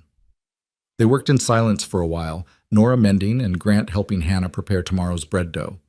The domestic intimacy of it was strange and comforting, just people doing necessary work together, no performance or pretense required. Later, after his parents had retired and the cabin had settled into night's quiet rhythms, Grant found himself standing at the window beside Nora, both of them staring out at the star-scattered darkness. Are you scared? He asked softly. Of what? Of letting me help. Of trusting that this time things might work. Nora was quiet for so long he thought she wouldn't answer, then, terrified. Every day I convince myself not to hope too much, and every day I feel hope growing anyway. It's exhausting. I'm scared too, Grant admitted, of failing you. Of this becoming another thing I built and then abandoned. Of... He stopped, the truth catching in his throat. Of what? Of how much I've started to care. The admission cost him, but once started, he couldn't stop. About this place. About this project. About... He gestured helplessly, encompassing the cabin, the valley, everything they'd discussed. About me? Nora's voice was carefully neutral. Grant turned to face her. In the darkness, lit only by dying firelight, her features were soft, vulnerable in a way she rarely allowed. Yes, he said simply. About you. She held his gaze, and he saw his own fear reflected back. The terror of reaching for connection after loss, of risking the pain that came with caring. For a long moment, they stood balanced on a knife's edge between possibility and retreat. Then Nora reached out and took his hand. Not a romantic gesture exactly, but something deeper, an acknowledgement of shared risk, of two people deciding to be brave together. Then we'll be scared together, she said. And we'll work anyway, build anyway, try anyway. Deal. They stood like that for another moment, hands clasped, before Nora pulled away and moved toward her pallet by the stove. Good night, Grant. Good night, Nora. But before he could leave, her voice stopped him. Grant, thank you for seeing what this land could be, for seeing what I could be. I'm just seeing what's already there, he said. You've been remarkable all along. I'm just finally paying attention. He left before she could respond, retreating to the lean-to and his hay bed. But he carried the warmth of her hand in his, the sound of her voice speaking his name, the fragile hope growing between them like spring grass through snow. Outside, the stars wheeled overhead in their ancient patterns. The cold deepened, and somewhere in the darkness, tomorrow waited, full of possibility and peril, promise and uncertainty, everything still to be decided and built in one. The next morning dawned clear and brutally cold. Grant woke to his father's voice calling urgently, the tone sending ice through his veins. He bolted from the lean-to find Daniel collapsed beside his chair, his face gray, breathing in harsh gasps. His heart, Hannah said, her voice shaking but her hand steady as she supported her husband's head. It's worse this time. Nora was already there, her nightdress covered by a shawl, mixing her medicines with practiced speed. But Grant could see the fear in her eyes, the understanding that herbs and hot water might not be enough this time. Grant, Daniel gasped, his good hand reaching out blindly. Come here. Grant knelt beside his father, taking that scarred hand in both of his. I'm here, Pa, right here. Listen to me. Each word was an effort. That banker, Hiram Bledsoe, he's been... Daniel's breath caught, his face contorting with pain. Don't talk, Grant urged. Save your strength. No time. Daniel's grip tightened with surprising force. He's been setting fires, buying land cheap, using your company's name, your money. I heard him bragging about it in town last fall, about how easy it was to, he gasped, to fool the rich man who never asked questions. The words hit Grant like physical blows. He confessed to you? Thought I was too old to matter, too poor to be worth worrying about. Daniel's voice was fading. Our fire, Grant. That was him, testing how far he could push before you'd notice. Fury ignited in Grant's chest, white-hot and purifying. Where is he? Cheyenne office. Another gasp. Your own damn office. Go. Stop him. Make it right. I will, Pa. I swear it. And stay. Daniel's eyes found Grant's, burning with intensity that belied his failing body. Stay with her. With them. Don't build more empires. Build a home. I promise. Good boy. Daniel's grip loosened, his eyes closing. For a terrible moment, Grant thought he'd died. Then Hannah's voice, soft but steady. He's breathing, just exhausted. She looked at Grant with a mother's piercing understanding. But he's right. You need to go. Fix what's broken before it breaks more people.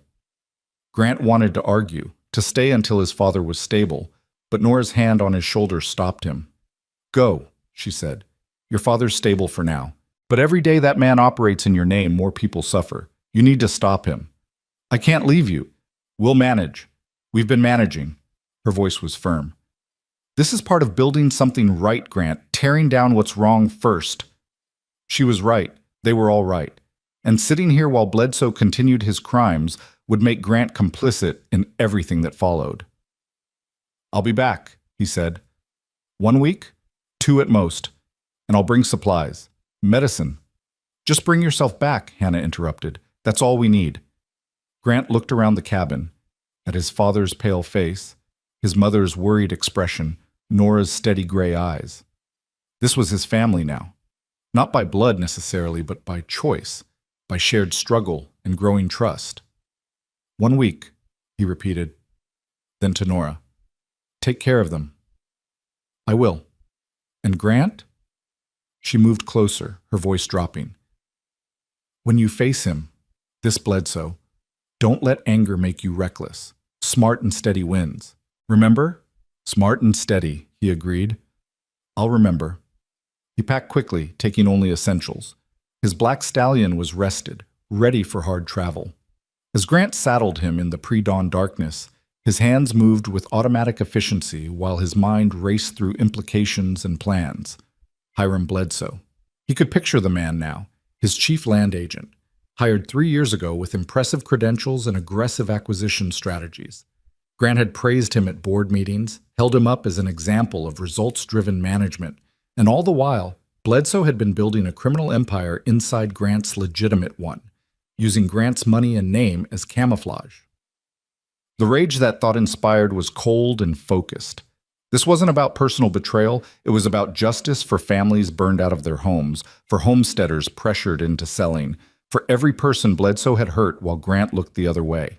Grant was checking his saddle when Nora appeared, carrying a bundle of food wrapped in cloth. "For the journey," she said. "It's not much, but it's perfect. Thank you." They stood in the growing light, the cold biting but the sky lightening to pearl gray. Nora's hair was still loose, her face bare of the careful composure she usually wore. She looked young and vulnerable and impossibly dear. "Be safe," she said. "I will." "And Grant?" She stepped closer, close enough that he could see the faint freckles across her nose, the gold flecks in her gray eyes. "Come back. Not because you promised, but because you want to." "I want to," he said. "More than I've wanted anything in a very long time." She nodded once, seemingly satisfied. Then, surprising him, she reached up and pressed a brief kiss to his cheek. Nothing romantic, just a gesture of affection and farewell. "Go," she said. "Stop the bad man. Save the day. All that heroic nonsense." He laughed despite the gravity of what lay ahead. "I'll do my best." "I know you will. That's why I trust you." Grant mounted his horse, took one last look at the cabin where he'd learned more in a week than in years of supposed success, and turned his stallion toward the valley and the long road to Cheyenne. Behind him, Nora stood watching until he disappeared into the trees. The smoke from the cabin chimney rose straight up in the still air. The sun crested the ridge, painting everything gold. And in that moment, everything felt balanced between ending and beginning, between what had been and what might yet be built. Grant rode hard through the snow-packed trails, his mind already racing ahead to confrontations and reckonings. But part of him remained in that cabin on Ridge Creek, wrapped in the warmth of Nora's trust and his father's faith and the fragile hope that maybe, just maybe, it wasn't too late to become someone worth being. The cold bit deep. The trail stretched endlessly ahead, and Grant McAllister, millionaire cowboy, rode toward either redemption or ruin, determined to face whatever he found with the truth as his only weapon and the memory of a widow's courage as his only shield. The ride to Cheyenne took 3 days of hard travel through snow that alternated between treacherous ice and knee-deep powder. Grant pushed his stallion as hard as he dared, stopping only when darkness made the trail impossible, or when the horse's heaving sides told him another mile would be cruelty. He slept in his bedroll under pine trees, ate Nora's provisions sparingly, and let the cold keep him alert when exhaustion threatened to drag him from the saddle. Each mile brought clarity. The fury that had ignited when his father spoke Bledsoe's name had crystallized into something harder and more useful, determination tempered by strategy. Nora's words echoed constantly, smart and steady wins. He couldn't storm into his own company and tear it apart with rage. He needed evidence, witnesses, documentation. He needed to dismantle Bledsoe's operation so thoroughly that no court could ignore it. On the second night, camped in a shallow cave that offered minimal shelter, Grant pulled out the small notebook he always carried and began writing. Not business notes this time, but a reckoning. Every land acquisition over the past 3 years. Every property that had come to him at suspiciously low prices. Every homesteader who'd sold right after a disaster. The list grew longer than he wanted to believe, each entry a family's tragedy that he'd profited from without question. By the time he reached Cheyenne late on the third day, his hands were cramped from writing and his resolve was iron. The city rose from the plains like a promise of civilization, gas streetlights, brick buildings, the railroad station belching steam. Grant's mansion stood on the hill overlooking it all, a monument to success he now recognized as hollow. He didn't go home. Instead, he rode directly to the office building that housed McAllister Cattle Company, dismounted at the hitching post, and strode through doors he'd entered 1,000 times as a man certain of his righteousness. Now he entered as something else entirely, a man ready to burn down his own empire if that's what justice required. The night watchman looked up, startled. Mr. McAllister, sir, we weren't expecting. Is Bledsoe here? Mr. Bledsoe? No, sir, he left hours ago. Had meetings in town, he said. Good. Grant moved past him toward the stairs. Don't disturb me, and don't send word I'm here. Understood? Yes, sir, but that's an order, Charlie. The watchman subsided, confusion clear on his weathered face, but Grant was already climbing to the second floor where the executive offices were. His own door was locked, but the key still hung on his watch chain. Inside, everything was exactly as he'd left it a month ago. Leather chairs, mahogany desk, filing cabinets full of contracts and correspondence.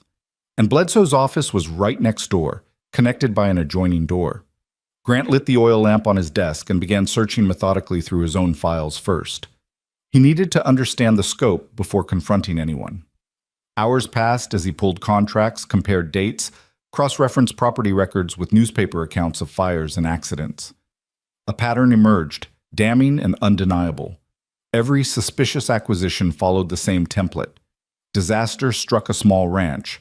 Bledsoe would personally visit within days, offering cash far below market value but attractive to desperate people.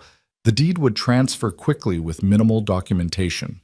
And Grant's signature, forged, he now realized, appeared on purchase agreements he'd never actually seen. Son of a bitch, Grant muttered, staring at his own name scrawled in handwriting that was close but not quite right. How had he missed this? How had he been so blind? Because you wanted to be, a voice answered in his head that sounded uncomfortably like his father's. Because asking questions would have meant accepting responsibility. Near midnight, Grant picked the lock on the adjoining door, a skill learned in his cowboy days that business success had made him forget, and entered Bledsoe's office. It was neater than his own, everything precisely organized. Too organized, perhaps.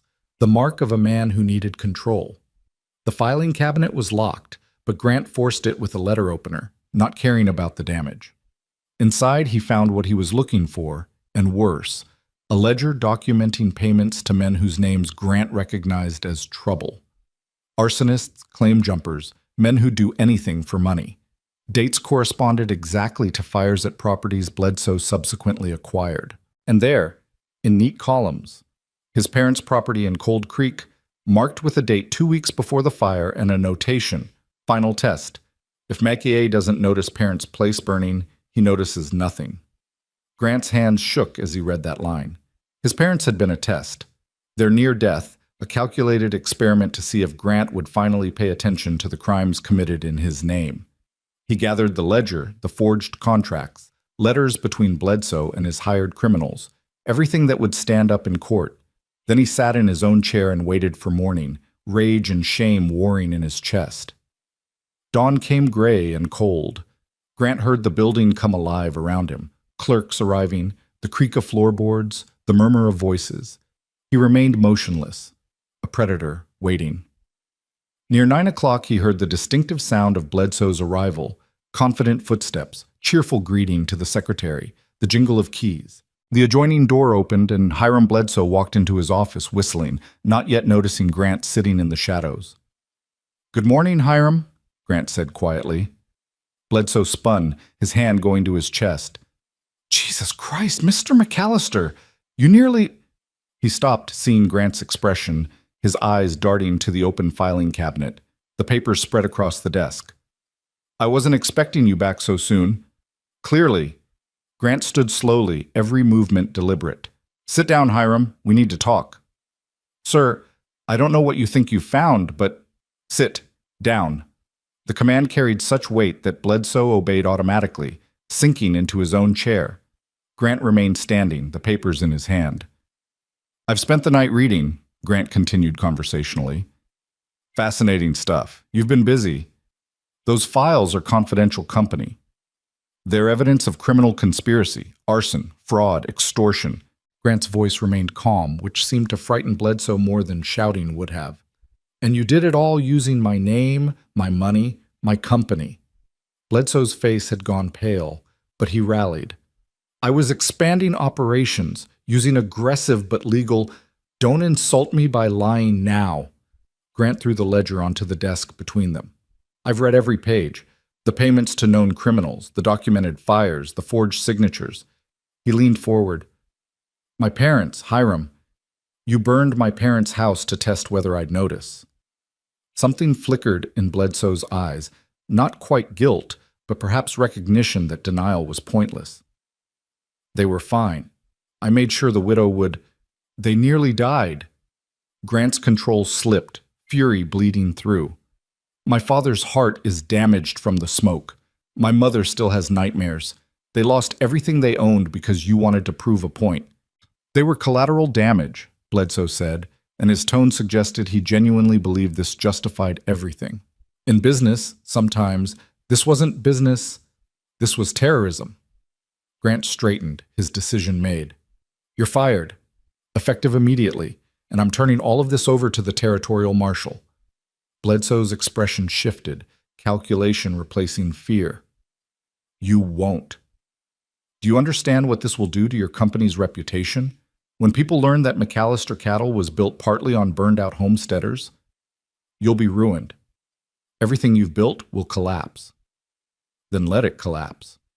The words came easier than Grant expected. I'd rather have nothing and be clean than have everything covered in blood. You're bluffing. Try me. Grant gathered the papers. You have until noon to pack your things. If you're still in this building after that, I'll have you arrested for trespassing. The marshal will find you easily enough when I file charges. He turned to leave, but Bledsoe's voice stopped him. No longer smooth and confident, but desperate. You can't prove the signatures are forged. I was careful. It'll be your word against mine. No, Grant said without turning. It'll be my word, plus 20 homesteaders' testimony, plus documented payments to known criminals, plus the fact that you kept records of everything like an arrogant fool who thought he'd never face consequences. He looked back over his shoulder. You're done, Hiram. The only question is whether you run or face justice. Bledsoe stared at him, seeming to see Grant clearly for the first time.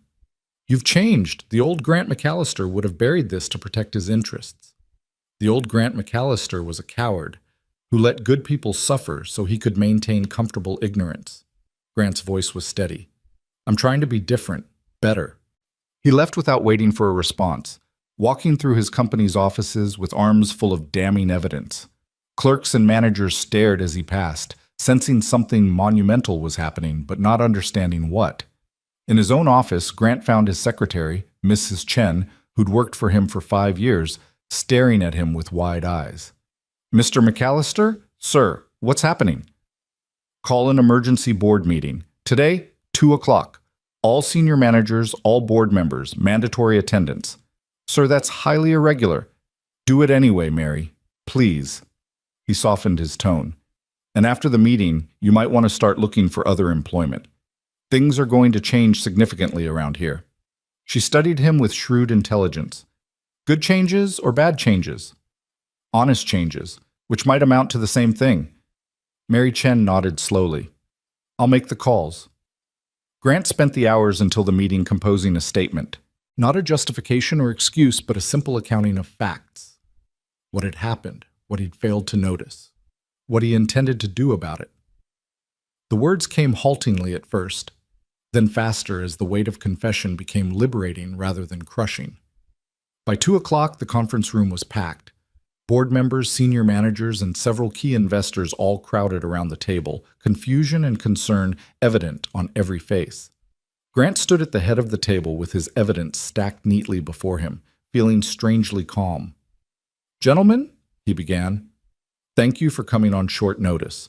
What I'm about to tell you is going to be difficult to hear. It was difficult for me to discover, but it's the truth, and you deserve to know it. He laid it out methodically. Bledsoe's operation, the fires and forced sales, the forged documents, the payments to criminals, his own negligence in failing to ask necessary questions. When he reached the part about his parents, his voice caught briefly, but he pushed through. I've spent years building this company on what I thought was honest work, Grant continued, but I was wrong. At least a third of our recent acquisitions came through criminal means. Properties were stolen from desperate families while I looked the other way. The room erupted. Questions, denials, angry accusations. Grant let them shout until the energy burned itself out, then raised his hand for silence. I know this is shocking. I know some of you will want to minimize it, contain the damage, protect the company, but I won't do that. He met each person's eyes in turn. I'm cooperating fully with law enforcement. Every file, every document, full transparency. And I'm personally compensating every family we wronged. Fair market value for their land plus additional damages. That'll bankrupt us, one board member shouted. Then we'll be bankrupt honestly instead of rich dishonestly. Grant's voice was firm. I'm also offering every affected family the option to buy their land back at the original forced sale price. Some may not want it anymore, but they deserve the choice. The room fell silent. Then one of the older investors, Samuel Price, who'd been with Grant from the beginning, spoke quietly. This will destroy us. You know that. Maybe, Grant acknowledged. Or maybe it'll force us to rebuild on a better foundation. But either way, it's the right thing to do. And if we vote against it? Another board member challenged. This is still a corporation. You don't have unilateral authority. Grant smiled without humor. Then I'll resign and do it anyway as a private citizen. But it'll be messier for everyone involved. Better to do this with the company's cooperation. Price studied him for a long moment. What happened to you, Grant? A month ago, you'd never have risked everything like this. A month ago, I thought wealth was the measure of success. Grant thought of Nora standing in her patched dress, feeding his parents from her last supplies. I've learned better. The vote, when it came, was closer than it should have been, but enough board members recognized that cooperating with justice was better than obstructing it, and Grant's proposal passed with a narrow majority. The next days were a blur of activity. Grant met with the territorial marshal, turning over all evidence. Warrants were issued for Bledsoe's arrest. The man had fled Cheyenne, but wouldn't get far. Grant hired investigators to track down every family affected by the fraud, compiled lists of properties, authorized payments that drained his personal accounts to dangerous levels. The newspapers had a field day. Cattle King confesses to fraud, declared one headline. McAllister Empire built on ashes, screamed another. Grant endured the publicity without comment, accepting public shame as part of justice. On the fourth day, he found himself in the cramped office of a lawyer named Margaret Brennan, discussing something he'd never imagined needing, how to divest himself of wealth ethically. You want to do what? Brennan asked, her pen poised over paper. Reduce my holdings to something manageable. Keep one modest ranch for operations, but sell or return everything acquired in the last 3 years. Use the proceeds to compensate victims and invest in community development. Brennan stared at him like he'd grown a second head. Mr. McAllister, that's financial suicide. Maybe, but I can't build something good on a foundation of other people's suffering. He thought of the valley Nora had shown him, of Thomas Hayes dying while trying to make that land prosper. I need to start fresh, clean. This will take months, maybe years. Then we'd better start now. They worked through the evening, drawing up papers, establishing trusts, creating frameworks for restitution. Grant's hand cramped from signing documents, but each signature felt like penance, necessary pain that might eventually lead to healing. Near midnight, as he was leaving Brennan's office, Grant ran into Samuel Price on the street. The old investor looked haggard, aged a decade in 4 days.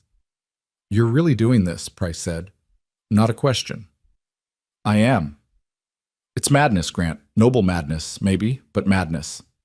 Probably. Grant buttoned his coat against the cold. But Samuel, I spent years chasing success that meant nothing, building an empire that required me to ignore suffering. I can't do it anymore. What changed?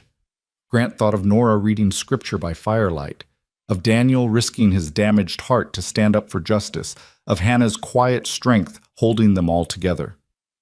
I remembered what matters. People, not property. Integrity, not accumulation. Price shook his head slowly. You're either the biggest fool I've ever met or the bravest man. I can't decide which. Can it be both? Despite everything, Price smiled. I suppose it can. He extended his hand. For what it's worth, I'm proud of you.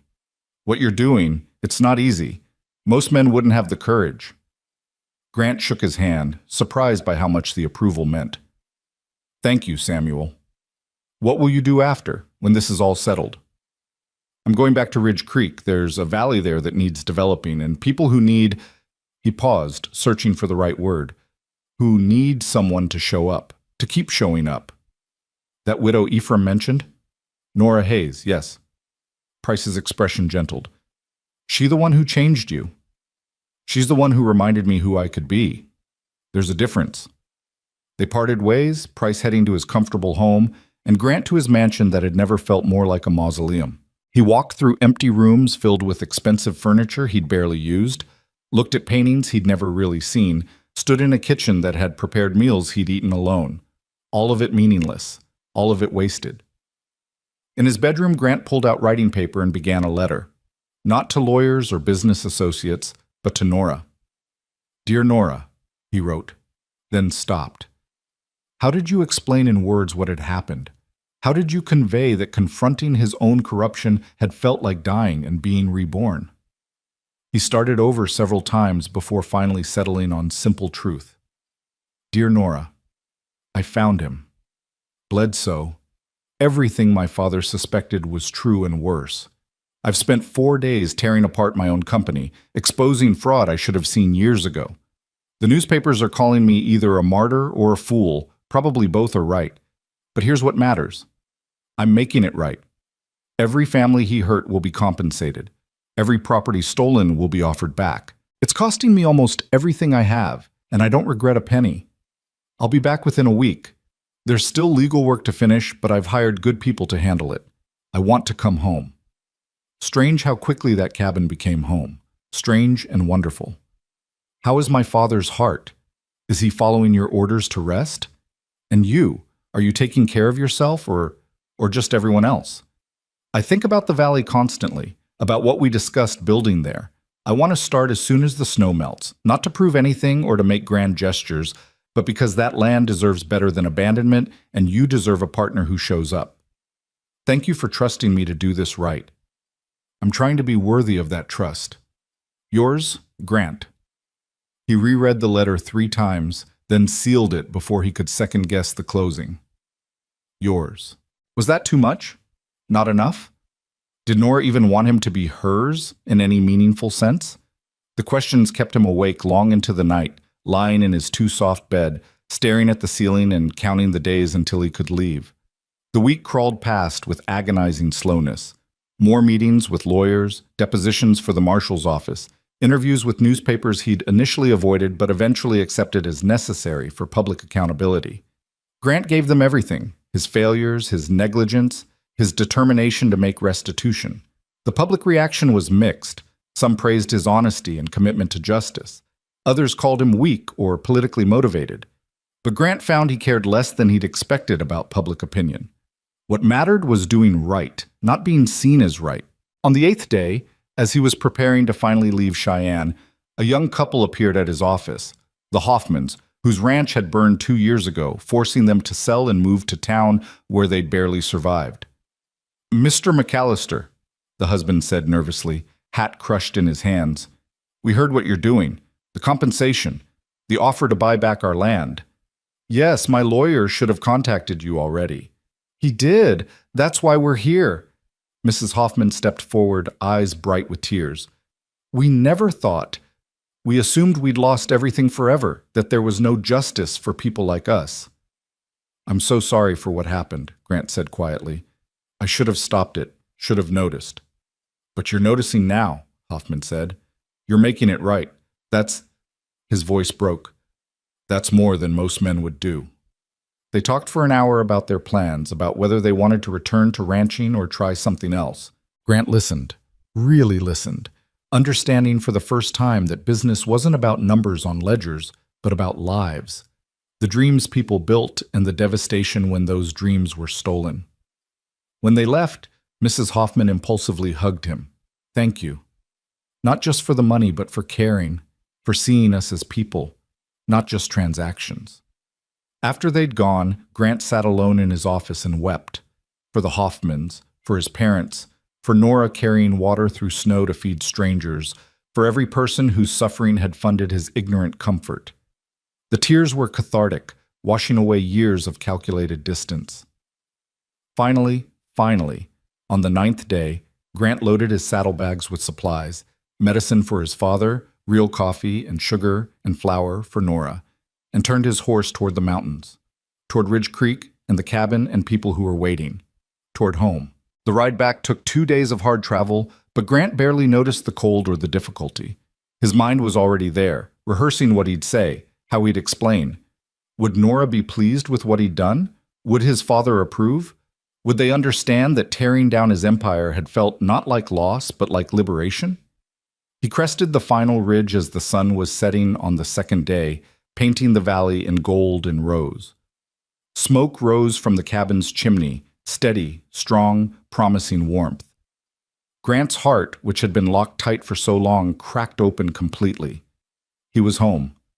Not to the place he'd been born or the mansion he'd built, but to a rough cabin where people had taught him what wealth really meant, where a widow had shown him that grace wasn't about having everything, but about sharing what little you possessed, where his parents had forgiven him for years of negligence and given him the chance to do better. Grant urged his tired horse down the slope, and as he approached the cabin, the door flew open. Nora stood on the threshold, backlit by firelight, and even from a distance he could see her smile. "You came back," she called out. "I promised," he called back. "People break promises." "Not this one. Not to you." He dismounted, and suddenly she was there, not quite running, but moving fast. And without thinking, Grant caught her up in his arms. She laughed, surprised and delighted, and for a moment they just stood there, holding each other while the cold bit deep and the sun sank below the mountains. "Tell me everything," Nora demanded when they finally pulled apart. "Did you find him? Did you stop him?" "I'll tell you everything, but first," Grant looked toward the cabin. "My father?" "Stable. Stronger, actually. Your mother thinks the spring air is helping, though it's barely above freezing. And you? Are you all right?" Nora studied him, her gray eyes seeing more than he'd said. "I'm better now that you're back. I was starting to worry you wouldn't." "I told you I would." "I know, but people—" She stopped, shook her head. "Never mind. Come inside. You look frozen through, and your parents will want to see you." They walked to the cabin together, Grant leading his horse, Nora chattering about the last 9 days, Daniel's slow recovery, Hannah's successful bread baking, the fox she'd seen near the woodpile. Normal things, domestic things, the small accumulations of life that suddenly seemed more precious than any business victory Grant had ever achieved. Inside, the cabin was warm and smelled of stew. Hannah looked up from her mending and cried out, rushing to embrace him despite her arthritis. Daniel, in his chair by the fire, managed a gruff, "About time you showed up," but his eyes were bright with welcome.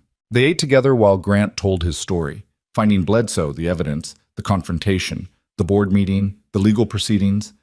He didn't spare himself, detailing his own failures and the scope of damage done in his name. "And the families?" Daniel asked. "The ones who lost everything?" "Being compensated. We're working through the list systematically. Some want their land back. Others want money to start fresh elsewhere. We're honoring whatever they choose." "At what cost to you?" Hannah's question was gentle but pointed. "Almost everything I have. When it's done, I'll have one small ranch left and enough to live on if I'm careful. The mansion's being sold, most of the livestock, equipment." Grant paused. "Everything built on suffering gets returned or sold to fund restitution." Silence settled over the cabin. Then Daniel spoke, his voice rough with emotion Grant had rarely heard from his father. "Proud of you, boy. Took courage to do what you did." The simple words hit harder than any elaborate praise could have. Grant felt his throat tighten. "Thank you, Pa." "So what now?" Nora asked, her tone carefully neutral. "You've dismantled your empire, made your restitution. What comes next?" Grant looked at her across the table, this woman who'd saved his parents and taught him what mattered and trusted him to do the right thing. "I was hoping we could build something, together. That valley you showed me. I want to help you develop it. Not as charity, but as partners. Equal partners." "With what resources?" Nora asked practically. "If you've given everything away..." "I kept enough for equipment, seeds, initial building materials. And I have time now. Hands that can work. Skills I'd forgotten I had. He smiled. Turns out you don't need to be a millionaire to build something worthwhile. Daniel chuckled. Took you long enough to figure that out. Better late than never, Hannah added. Then to Nora, what do you think, dear? Is he worth keeping around? Nora looked at Grant for a long moment, her expression unreadable. Then slowly, her face transformed with a smile that made his heart stutter. I think he might be, she said softly. I think he just might be. They talked late into the night about plans for the valley. What to plant first, where to build, how to maximize the protected location. It was practical talk, grounded in reality rather than dreams, but filled with possibility nonetheless. When Hannah and Daniel finally retired behind their curtain, Nora and Grant found themselves alone by the dying fire. She was mending one of his shirts. When had she started doing that? And he was sketching rough layouts for a cabin in his notebook. Grant, Nora said quietly, what you did in Cheyenne, destroying your own company to make things right, that was... She paused, searching for words. That was extraordinary. It was necessary. It was both. She set down her mending. Most men would have covered it up, protected their interests. You chose justice over comfort. You would have done the same. Maybe. But I've never had the chance to choose between wealth and integrity. It's easy to be honest when you have nothing to lose. Her eyes found his. You had everything to lose, and you chose right anyway. Grant set aside his notebook and moved to sit beside her. I chose what you would have chosen, what my parents taught me to choose before I forgot. I chose to be someone worthy of... He stopped, suddenly uncertain. Of what? Nora prompted gently. Of you, he said simply. Of your trust, your respect, your... He faltered, terrified and brave at once. Your love, if you're ever willing to give it. Nora's breath caught. In the firelight, her face was luminous, every emotion visible. Grant McAllister, are you... I'm not proposing, he interrupted quickly. Not yet.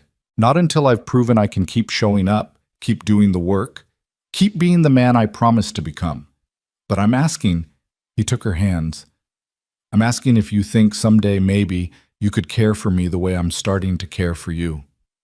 Nora's eyes filled with tears, but she was smiling. You impossible man. You ride in here with your grand gestures and your changed life and your earnest questions. Is that a yes or a no? It's a maybe, she said, and laughed at his expression. It's a, let's see what happens when spring comes and the real work starts. It's a, prove you mean what you say. It's a, she squeezed his hands. It's a, I'm already half in love with you, you fool, but I'm terrified of hoping too much. Grant's heart soared. Half in love is more than I dared hope for. Then you have low expectations, or appropriate ones for a man who's been an idiot most of his life. They sat together by the fire, hands clasped, while outside the wind picked up and snow began to fall again, soft, gentle, covering the world in fresh white. And in that cabin on Ridge Creek, surrounded by people who'd become family, Grant felt something he hadn't experienced in years. Peace. Not the absence of struggle, but the presence of purpose. The knowledge that he was finally building something that mattered. Stay close this time, Nora whispered. Don't disappear into business or duty or whatever excuse men use to avoid being present. I'll stay close, Grant promised. Right here, for as long as you'll have me. That might be a very long time. Good, he said. I'm counting on it. The snow melted slowly that year, reluctant to surrender its hold on the mountains. March came with false promises of warmth, then retreated into bitter cold. April arrived tentatively, bringing rain that turned the trails to mud and made every journey an ordeal. But finally, as May painted the valley in green and gold, spring broke across Ridge Creek with the force of a long-held breath released. Grant woke on the first truly warm morning to birdsong and the smell of thawing earth. Through the lean-to wall, he could hear his parents stirring, his mother's voice raised in a cheerful hymn that Daniel's gruff baritone occasionally joined. The sound made him smile. His father's heart had strengthened through the long winter, proving more resilient than anyone had expected. Or perhaps Grant thought as he pulled on his work clothes. It was purpose that strengthened his father more than medicine. Daniel had spent the winter planning their assault on the valley, sketching drainage systems and crop rotations with the focused intensity of a general plotting a campaign. He couldn't do the heavy work himself, but his knowledge had proven invaluable, and his presence kept them all moving forward. Grant emerged into morning light that felt like benediction. The cabin looked different now, expanded with the addition he'd built in late March, giving his parents their own proper room and Nora more space for living. The woodpile was stacked high with logs they'd cut and split together through the long, dark months. Chickens scratched in the yard, a flock Nora had purchased with money from selling eggs in town. Small changes, but they added up to transformation. Inside, Nora was at the stove, her hair caught up in a braid that had become endearingly familiar. She looked up when he entered, and the smile that lit her face still had the power to stop his breath. "Morning," she said.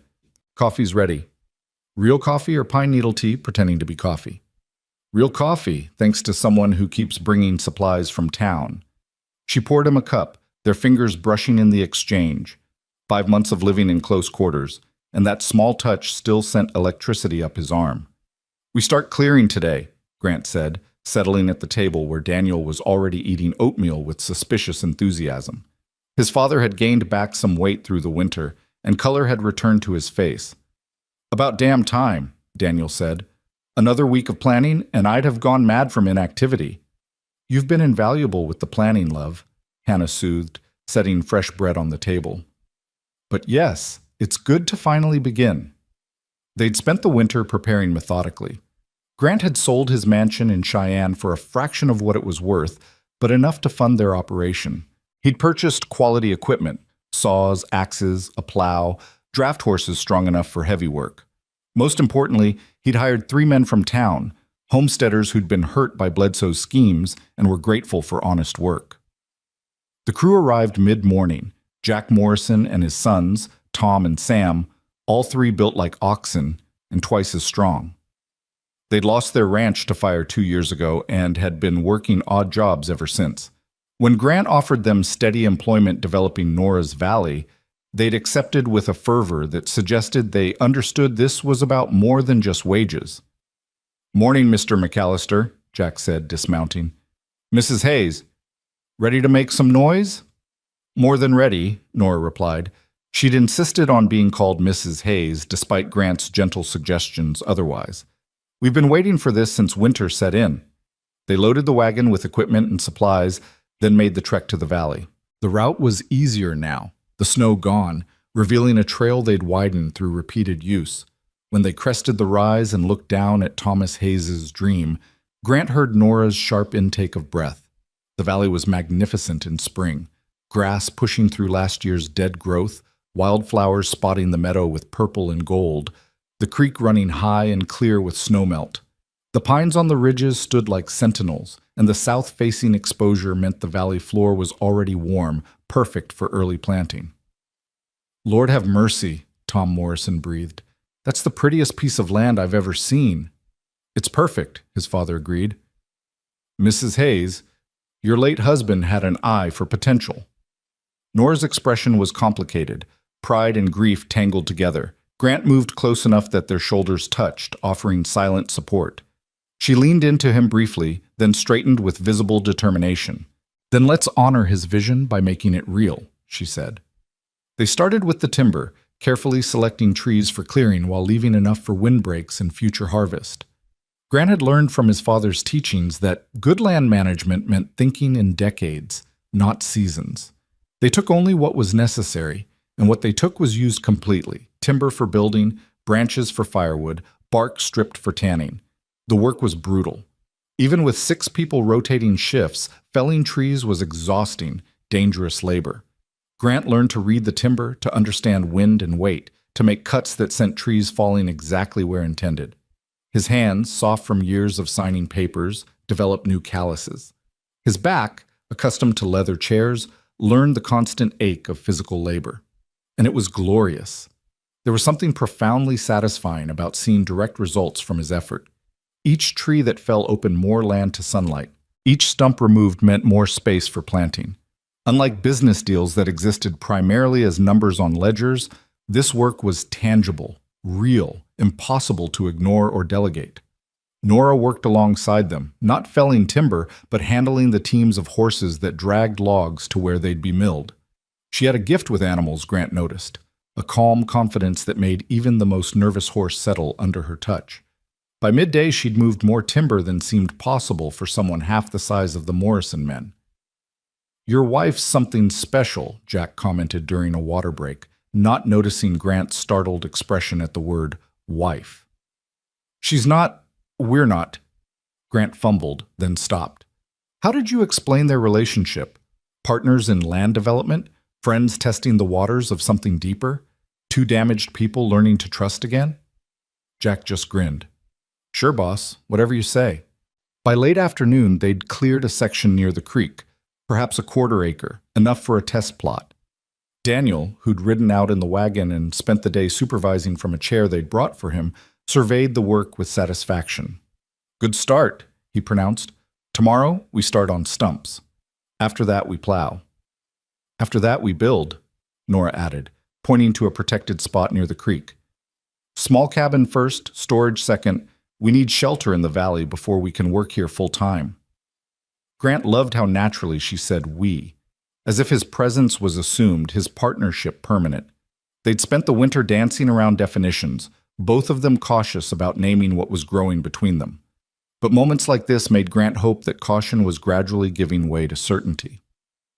That evening, back at the original cabin, they gathered for supper exhausted and satisfied. Hannah had made a feast, roast chicken with vegetables from their winter stores, fresh bread, even a pie from dried apples. It felt celebratory, marking the official beginning of their venture. "To Thomas Hayes," Daniel said, raising his cup of cider, "may we honor his vision by bringing it to life." "To Thomas," they echoed, and Nora's eyes shimmered with tears that didn't quite fall. Later, when the others had retired, Grant and Nora sat on the porch watching stars emerge. The night air was soft, carrying the scent of pine and new growth. Somewhere in the darkness, a nightbird called, its voice lonely and beautiful. "I went to his grave today," Nora said quietly, "before we started work, to tell him we were finally beginning." "What did you say?" "That I was sorry it took so long, that I'd found someone to help me finish what he started." She turned to look at Grant. "That I thought he'd approve of you, that I hoped—" She stopped. "Hoped what?"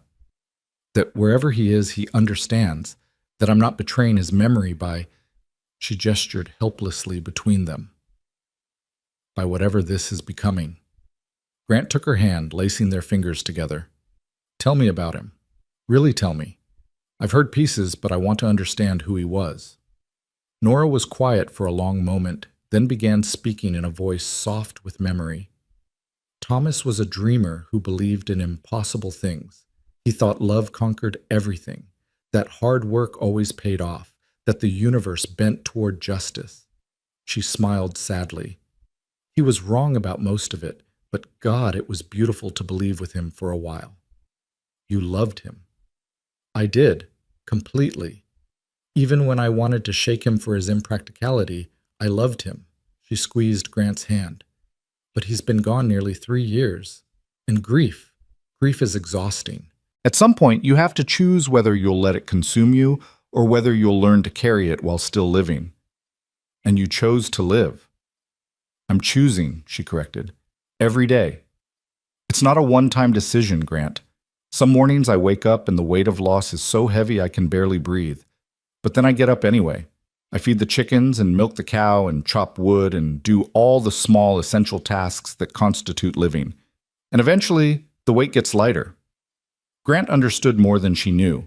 Catherine had been gone 5 years, but he'd only recently started actually grieving instead of just running from the pain. "Does it ever stop hurting?" "I don't think so, but the hurt becomes different, less sharp, more like an old ache you've learned to work around." She turned to face him fully. "Thomas will always be part of my story, but he doesn't have to be the ending. There's room in my heart for what was and what might be."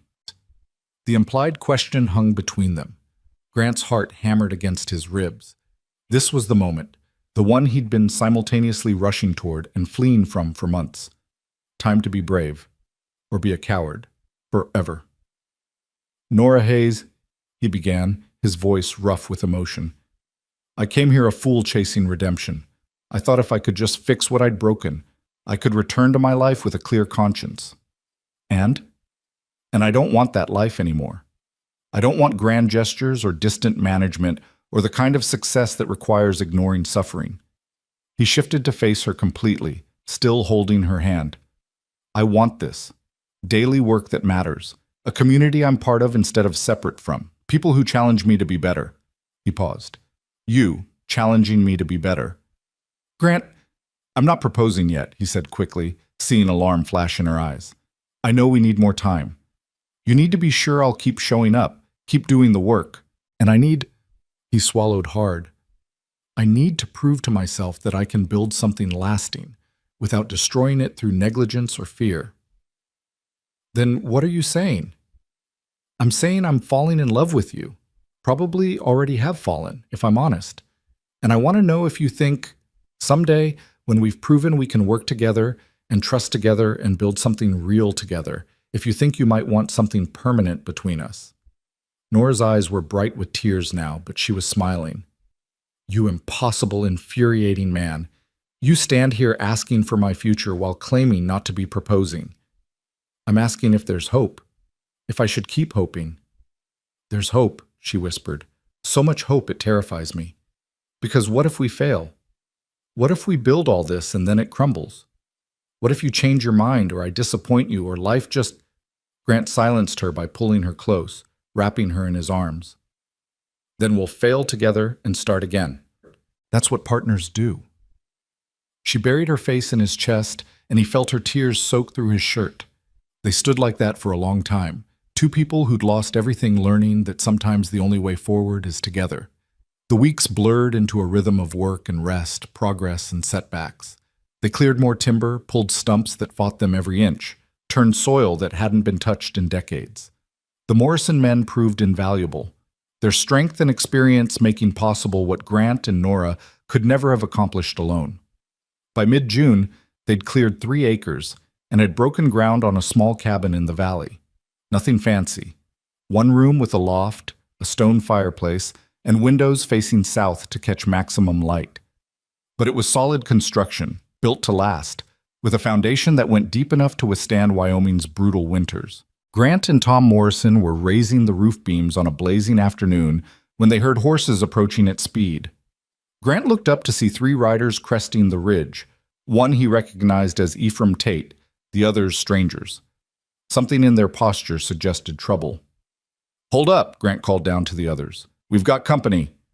By the time the riders reached them, everyone had stopped working, tension crackling in the air.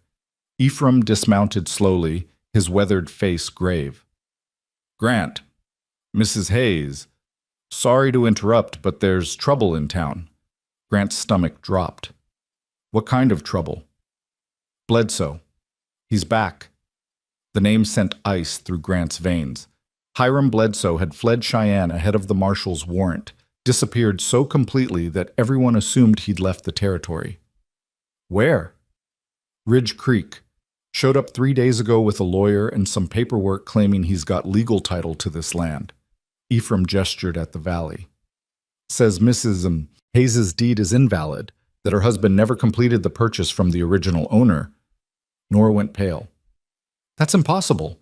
Thomas showed me the deed. It was recorded in town. Bledsoe's claiming the recording was flawed. Some technicality about witness signatures. Ephraim looked apologetic.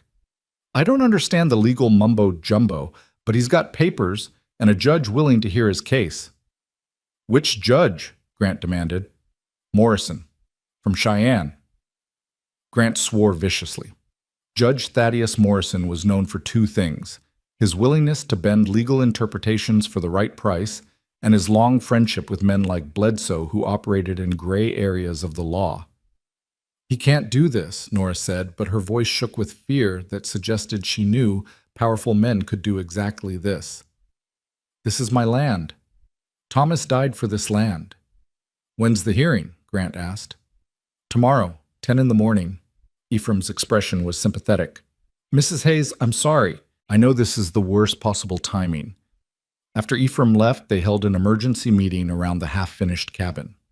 Daniel, who'd been supervising from his usual chair, looked like he wanted to murder someone.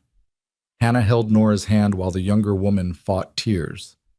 The Morrison men stood awkwardly, loyal but helpless. "We fight this," Grant said flatly.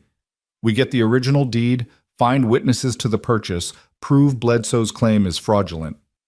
"On what grounds?" Nora asked dully. "He's got a judge in his pocket, and we have— what? A deed I haven't looked at in 3 years? Witnesses who are scattered across the territory or dead? We have truth on our side." Truth doesn't matter when money talks louder. The bitterness in her voice cut Grant to the bone. This is how men like Bledsoe always win. They have resources and connections, and the law bends for them. "Not this time," Daniel growled. "Not if we have anything to say about it." They spent the evening preparing. Nora dug through the old trunk where Thomas had kept important papers, finally producing a deed that looked legitimate, but which Grant's more experienced eye immediately spotted problems with. The witness signatures were barely legible, and one of them appeared to be forged, probably by Thomas himself, desperate to secure land he couldn't quite afford through legal channels. "Oh God," Nora whispered, seeing Grant's expression. "It's not valid, is it?" "I don't know. Maybe." Grant studied the document carefully. The recording might be enough regardless of witness issues. Or it might not. This is exactly the kind of ambiguity a skilled lawyer can exploit. "Then we're finished." Nora's voice was flat with defeat. "Bledsoe wins. He steals my land just like he stole everything else." "No." Grant set down the deed.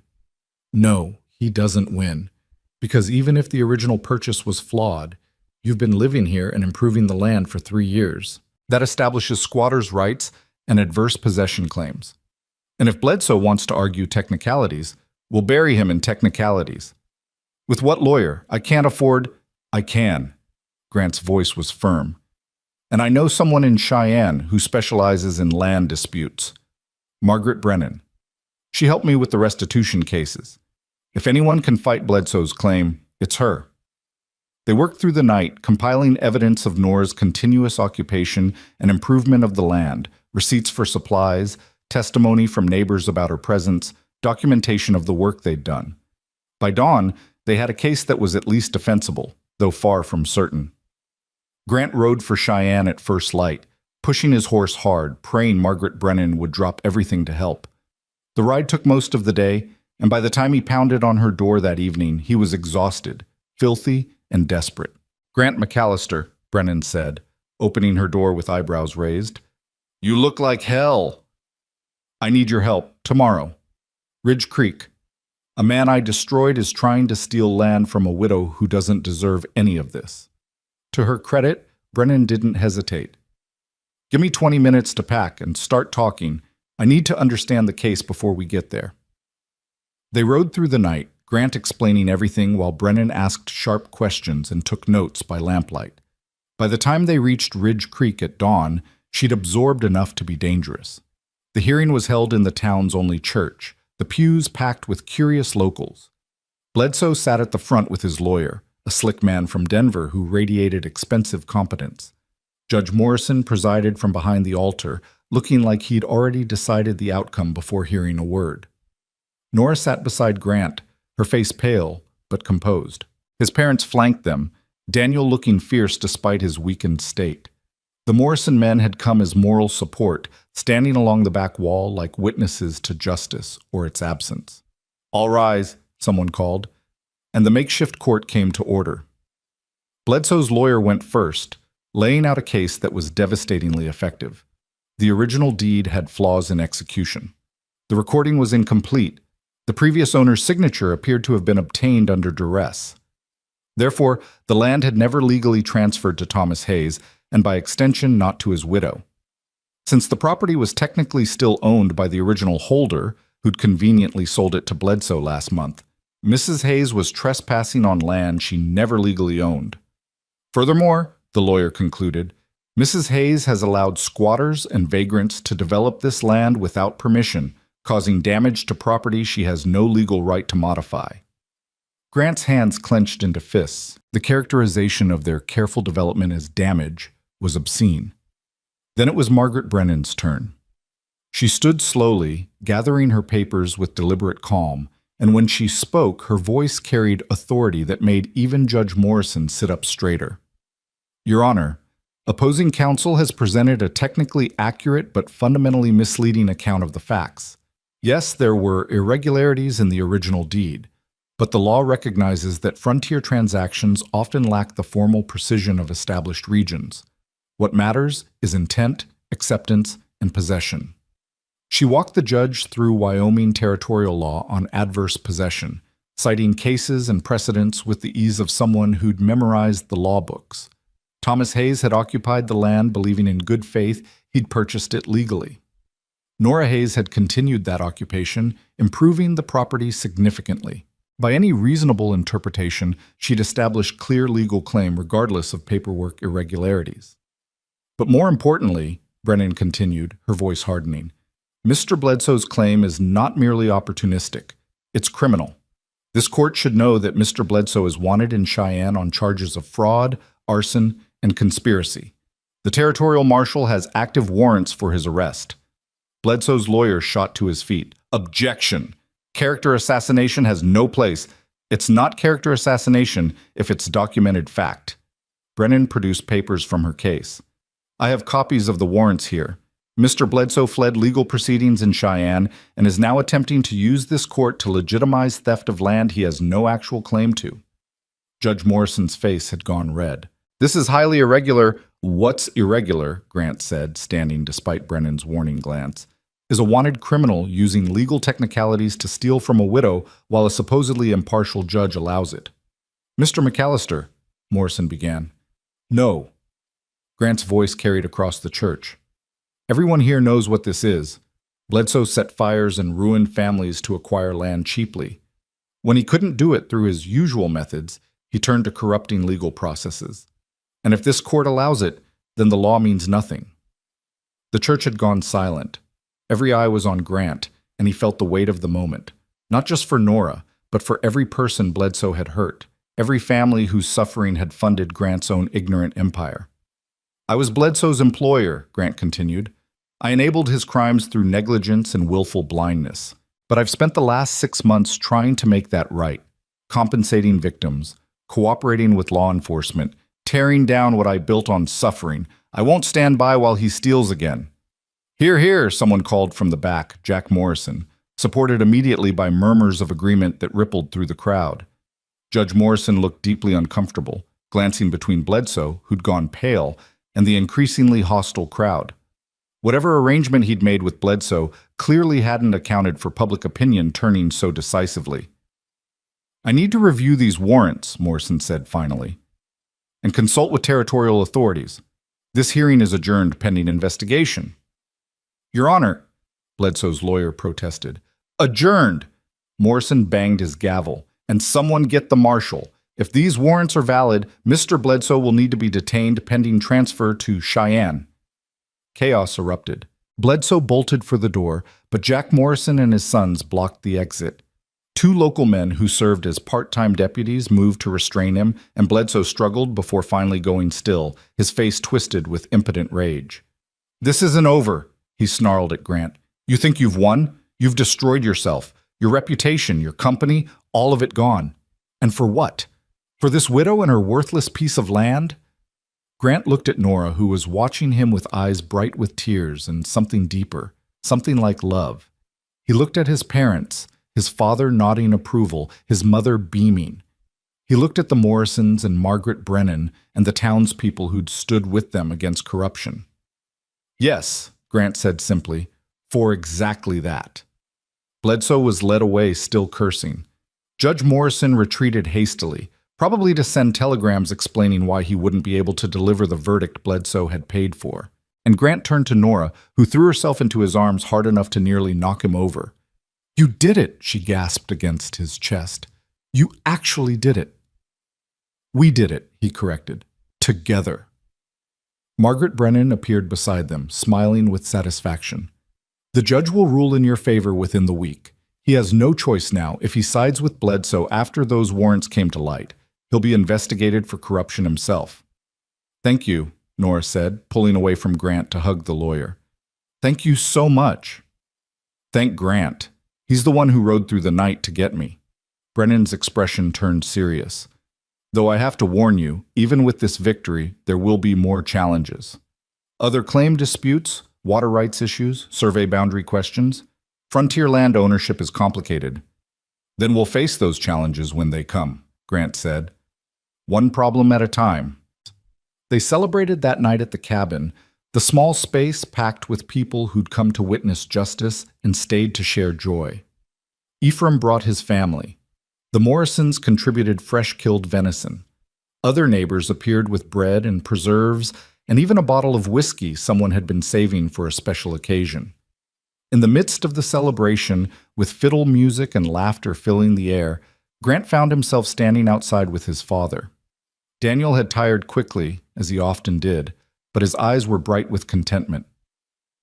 Your mother and I have been talking, Daniel said without preamble, about staying here, not going back to try rebuilding the old place. Pa, you don't have to. We want to. Daniel's voice was firm. This feels like home now. Your mother's happy here, happier than I've seen her in years. And He paused, his scarred hand resting on Grant's shoulder. I like having my son around. Like seeing you do honest work. Like the man you're becoming. Grant's throat tightened. Thank you, Pa. Don't thank me. Just keep doing what you're doing. Keep showing up. Keep being present. Daniel looked back at the cabin where Nora was laughing at something Hannah said. And marry that girl before she realizes she can do better. I'm working on it. Work faster. Neither of us is getting any younger. Later, when most of the guests had left and the cabin had settled into quiet exhaustion, Grant walked Nora to the porch. The night was warm, full of cricket song and the smell of pine. Above them, stars wheeled in patterns older than memory. Nora, Grant said, his heart hammering, I know I said I wouldn't propose yet, that we needed more time. She turned to face him, moonlight catching in her gray eyes. And I'm terrible at waiting. I'm impatient and impulsive and probably still foolish in ways I haven't discovered yet. He took her hands. But I'm also more certain of this, of us, than I've been of anything in my life. Grant, let me finish, please. He took a breath.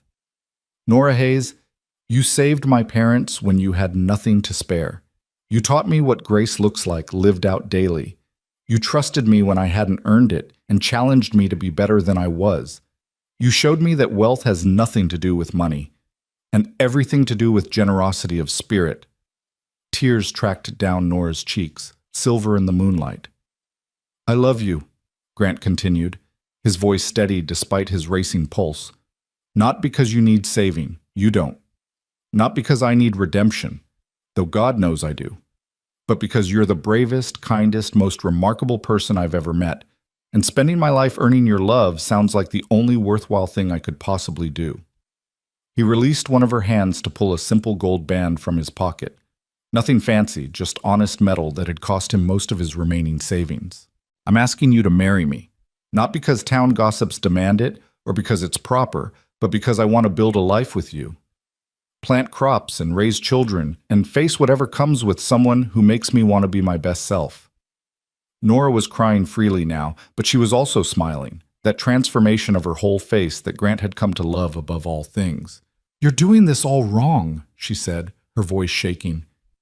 You were supposed to wait until the land was developed, until you'd proven yourself. I know, but I'm terrible at following plans. And you're supposed to ask properly, on one knee. Grant immediately dropped to one knee, the porch boards hard beneath him. Nora Hayes, will you marry me? She looked down at him, this man who'd ridden into her life as an arrogant millionaire and was leaving as something infinitely better, a partner, a friend, a person who'd learned that loving well meant showing up daily with open hands and an honest heart. Yes, she whispered. Yes, you impossible man. Yes. Grant surged to his feet and kissed her, and it was nothing like the chaste pecks they'd exchanged before. This was promise and passion and years of loneliness ending in the possibility of connection. When they finally pulled apart, Both breathless, Nora was laughing. Your father's going to be insufferable about being right. Let him. He's earned it. They stood wrapped in each other's arms while the night deepened around them and the future spread out like the valley, full of work and possibility, challenges and rewards, everything still to be built and discovered together. The wedding took place on a June morning that dawned clear and perfect. They'd chosen the valley for the ceremony, wanting to marry on the land they'd committed to developing together. Chairs borrowed from town were arranged in a semicircle facing the half-finished cabin. Wildflowers decorated everything, picked that morning by Hannah and a group of neighbor women who'd thrown themselves into preparations with enthusiastic abandon. Pastor Morris performed the ceremony, humbled since the previous winter's disaster, and genuinely moved by the couple before him. Grant wore his best remaining suit, tailored but not ostentatious. Nora wore a dress of cream-colored silk that Hannah had secretly been sewing for months. Simple, but beautiful. Dearly beloved, the pastor began, but Grant barely heard the familiar words. He was focused entirely on Nora, the way morning light caught in her dark hair, the steadiness of her gray eyes, the small smile playing at the corners of her mouth. When it came time for vows, Grant spoke from the heart rather than tradition. Nora, I promise to show up, every day, in every way I can, to work beside you, to listen when you speak, to challenge you when you're wrong, and celebrate when you're right. I promise to build with you, not for you, to be your partner in all things, to love you not despite your strength, but because of it. Nora's vows were equally direct. Grant, I promise to trust you, even when fear makes me want to withdraw, to believe in the man you're becoming, not just the man you were. I promise to share my life, the grief and the joy, the struggles and the victories, to build something lasting with you, one day at a time. When Pastor Morris pronounced them married, the valley erupted in cheers. Grant kissed his wife, while their assembled friends and family celebrated. Daniel looked like he might weep from joy. Hannah was openly crying. The Morrison men whooped with enthusiasm that echoed off the ridges. The reception lasted all day. Tables loaded with food appeared as if by magic, roasted meats and fresh bread, pies and cakes, preserves and vegetables from everyone's stores. Someone produced a fiddle, then a banjo, then a harmonica, and music filled the valley that had been silent for so long. Grant danced with Nora, then with his mother, then with half the women present, while Nora was claimed by every man in attendance. He watched her laughing as Ephraim Tate spun her in an enthusiastic polka, and felt his heart might burst from happiness. As sunset painted the valley in gold and rose, Grant stood with his father watching Nora teach a group of children some complicated hand-clapping game. She'll be a good mother, Daniel observed. Assuming I'm a good father. You will be. You've learned what matters. Daniel paused, then added gruffly, I'm proud of you, boy. More proud than I know how to say. Grant had to blink back tears. Thank you, Pa, for everything, for forgiving me, for believing I could change. Nothing to forgive. You just got lost for a while. Daniel squeezed his shoulder. Now you're found. Now you're home. That night, after the last guests had departed and the valley had settled into cricket song quiet, Grant and Nora stood together in the doorway of their half-finished cabin. They'd sleep at the old place tonight. The new cabin wasn't ready for habitation yet, but they wanted to mark the moment, to stand together in the space they'd built as a married couple. We did it, Nora said softly. We actually built something real.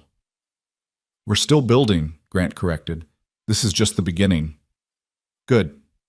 She leaned against him, and he wrapped his arms around her, breathing in the scent of her hair, soap and sunshine, and something uniquely Nora. I like beginnings. They're full of possibility. They stood like that for a long time. Two people who'd lost everything, learning that sometimes the greatest gift is simply the chance to start again. Behind them, the valley stretched out in darkness, waiting for morning. Above them, stars blazed in patterns ancient and constant. And around them, the land they'd chosen hummed with potential. This was what wealth really meant, Grant understood. Not money or property or power, but this, connection and purpose, work that mattered and love that endured, the richness of daily choosing to build something together, the abundance of waking each morning beside someone who made you want to be better than you were. He'd been a millionaire when he arrived at Ridge Creek, measuring success in acres and assets. Now he was simply Grant McAllister, farmer and husband, building a life one careful choice at a time. And he'd never been richer. "Come on," Nora said, taking his hand. "Let's go home." "We are home," Grant said. She smiled. "Then let's go to the other home. The one where your parents are probably waiting to make sure we're properly celebrated." They walked together through the darkness, following a trail they knew by heart now, returning to a cabin that had become family. Behind them, the valley waited patiently for tomorrow, when the real work would continue. When they'd wake before dawn and return to clearing and planting and building, one small victory at a time. The fire that had once destroyed everything had forged something stronger, a home where forgiveness burned warmer than guilt, where a widow's courage had given a millionaire cowboy his heart back, where two broken people had learned that wholeness comes not from avoiding loss, but from choosing love despite it. Grant McAllister had ridden into Ridge Creek searching for his parents and found his soul instead. He'd come as a king and left as a man. He'd arrived with everything and departed with what actually mattered. And as he and Nora climbed the steps to the cabin, where lamplight glowed warm in the windows, where his parents waited with smiles and stories and the gift of simple presence, Grant understood that this, all of this, was what he'd been searching for his entire life. Not empire, not success, not wealth or power or recognition. Just this, just home, just love, built one faithful day at a time. Strong enough to withstand any winter, deep enough to nourish any dream, true enough to last forever. The door opened. They stepped inside, and behind them, the Wyoming night wrapped the valley in darkness that promised morning, in cold that promised spring, in endings that promised beginnings. The story wasn't over, it was just beginning. And that, Grant thought as Nora's hand found his in the lamplight, was the greatest gift of all.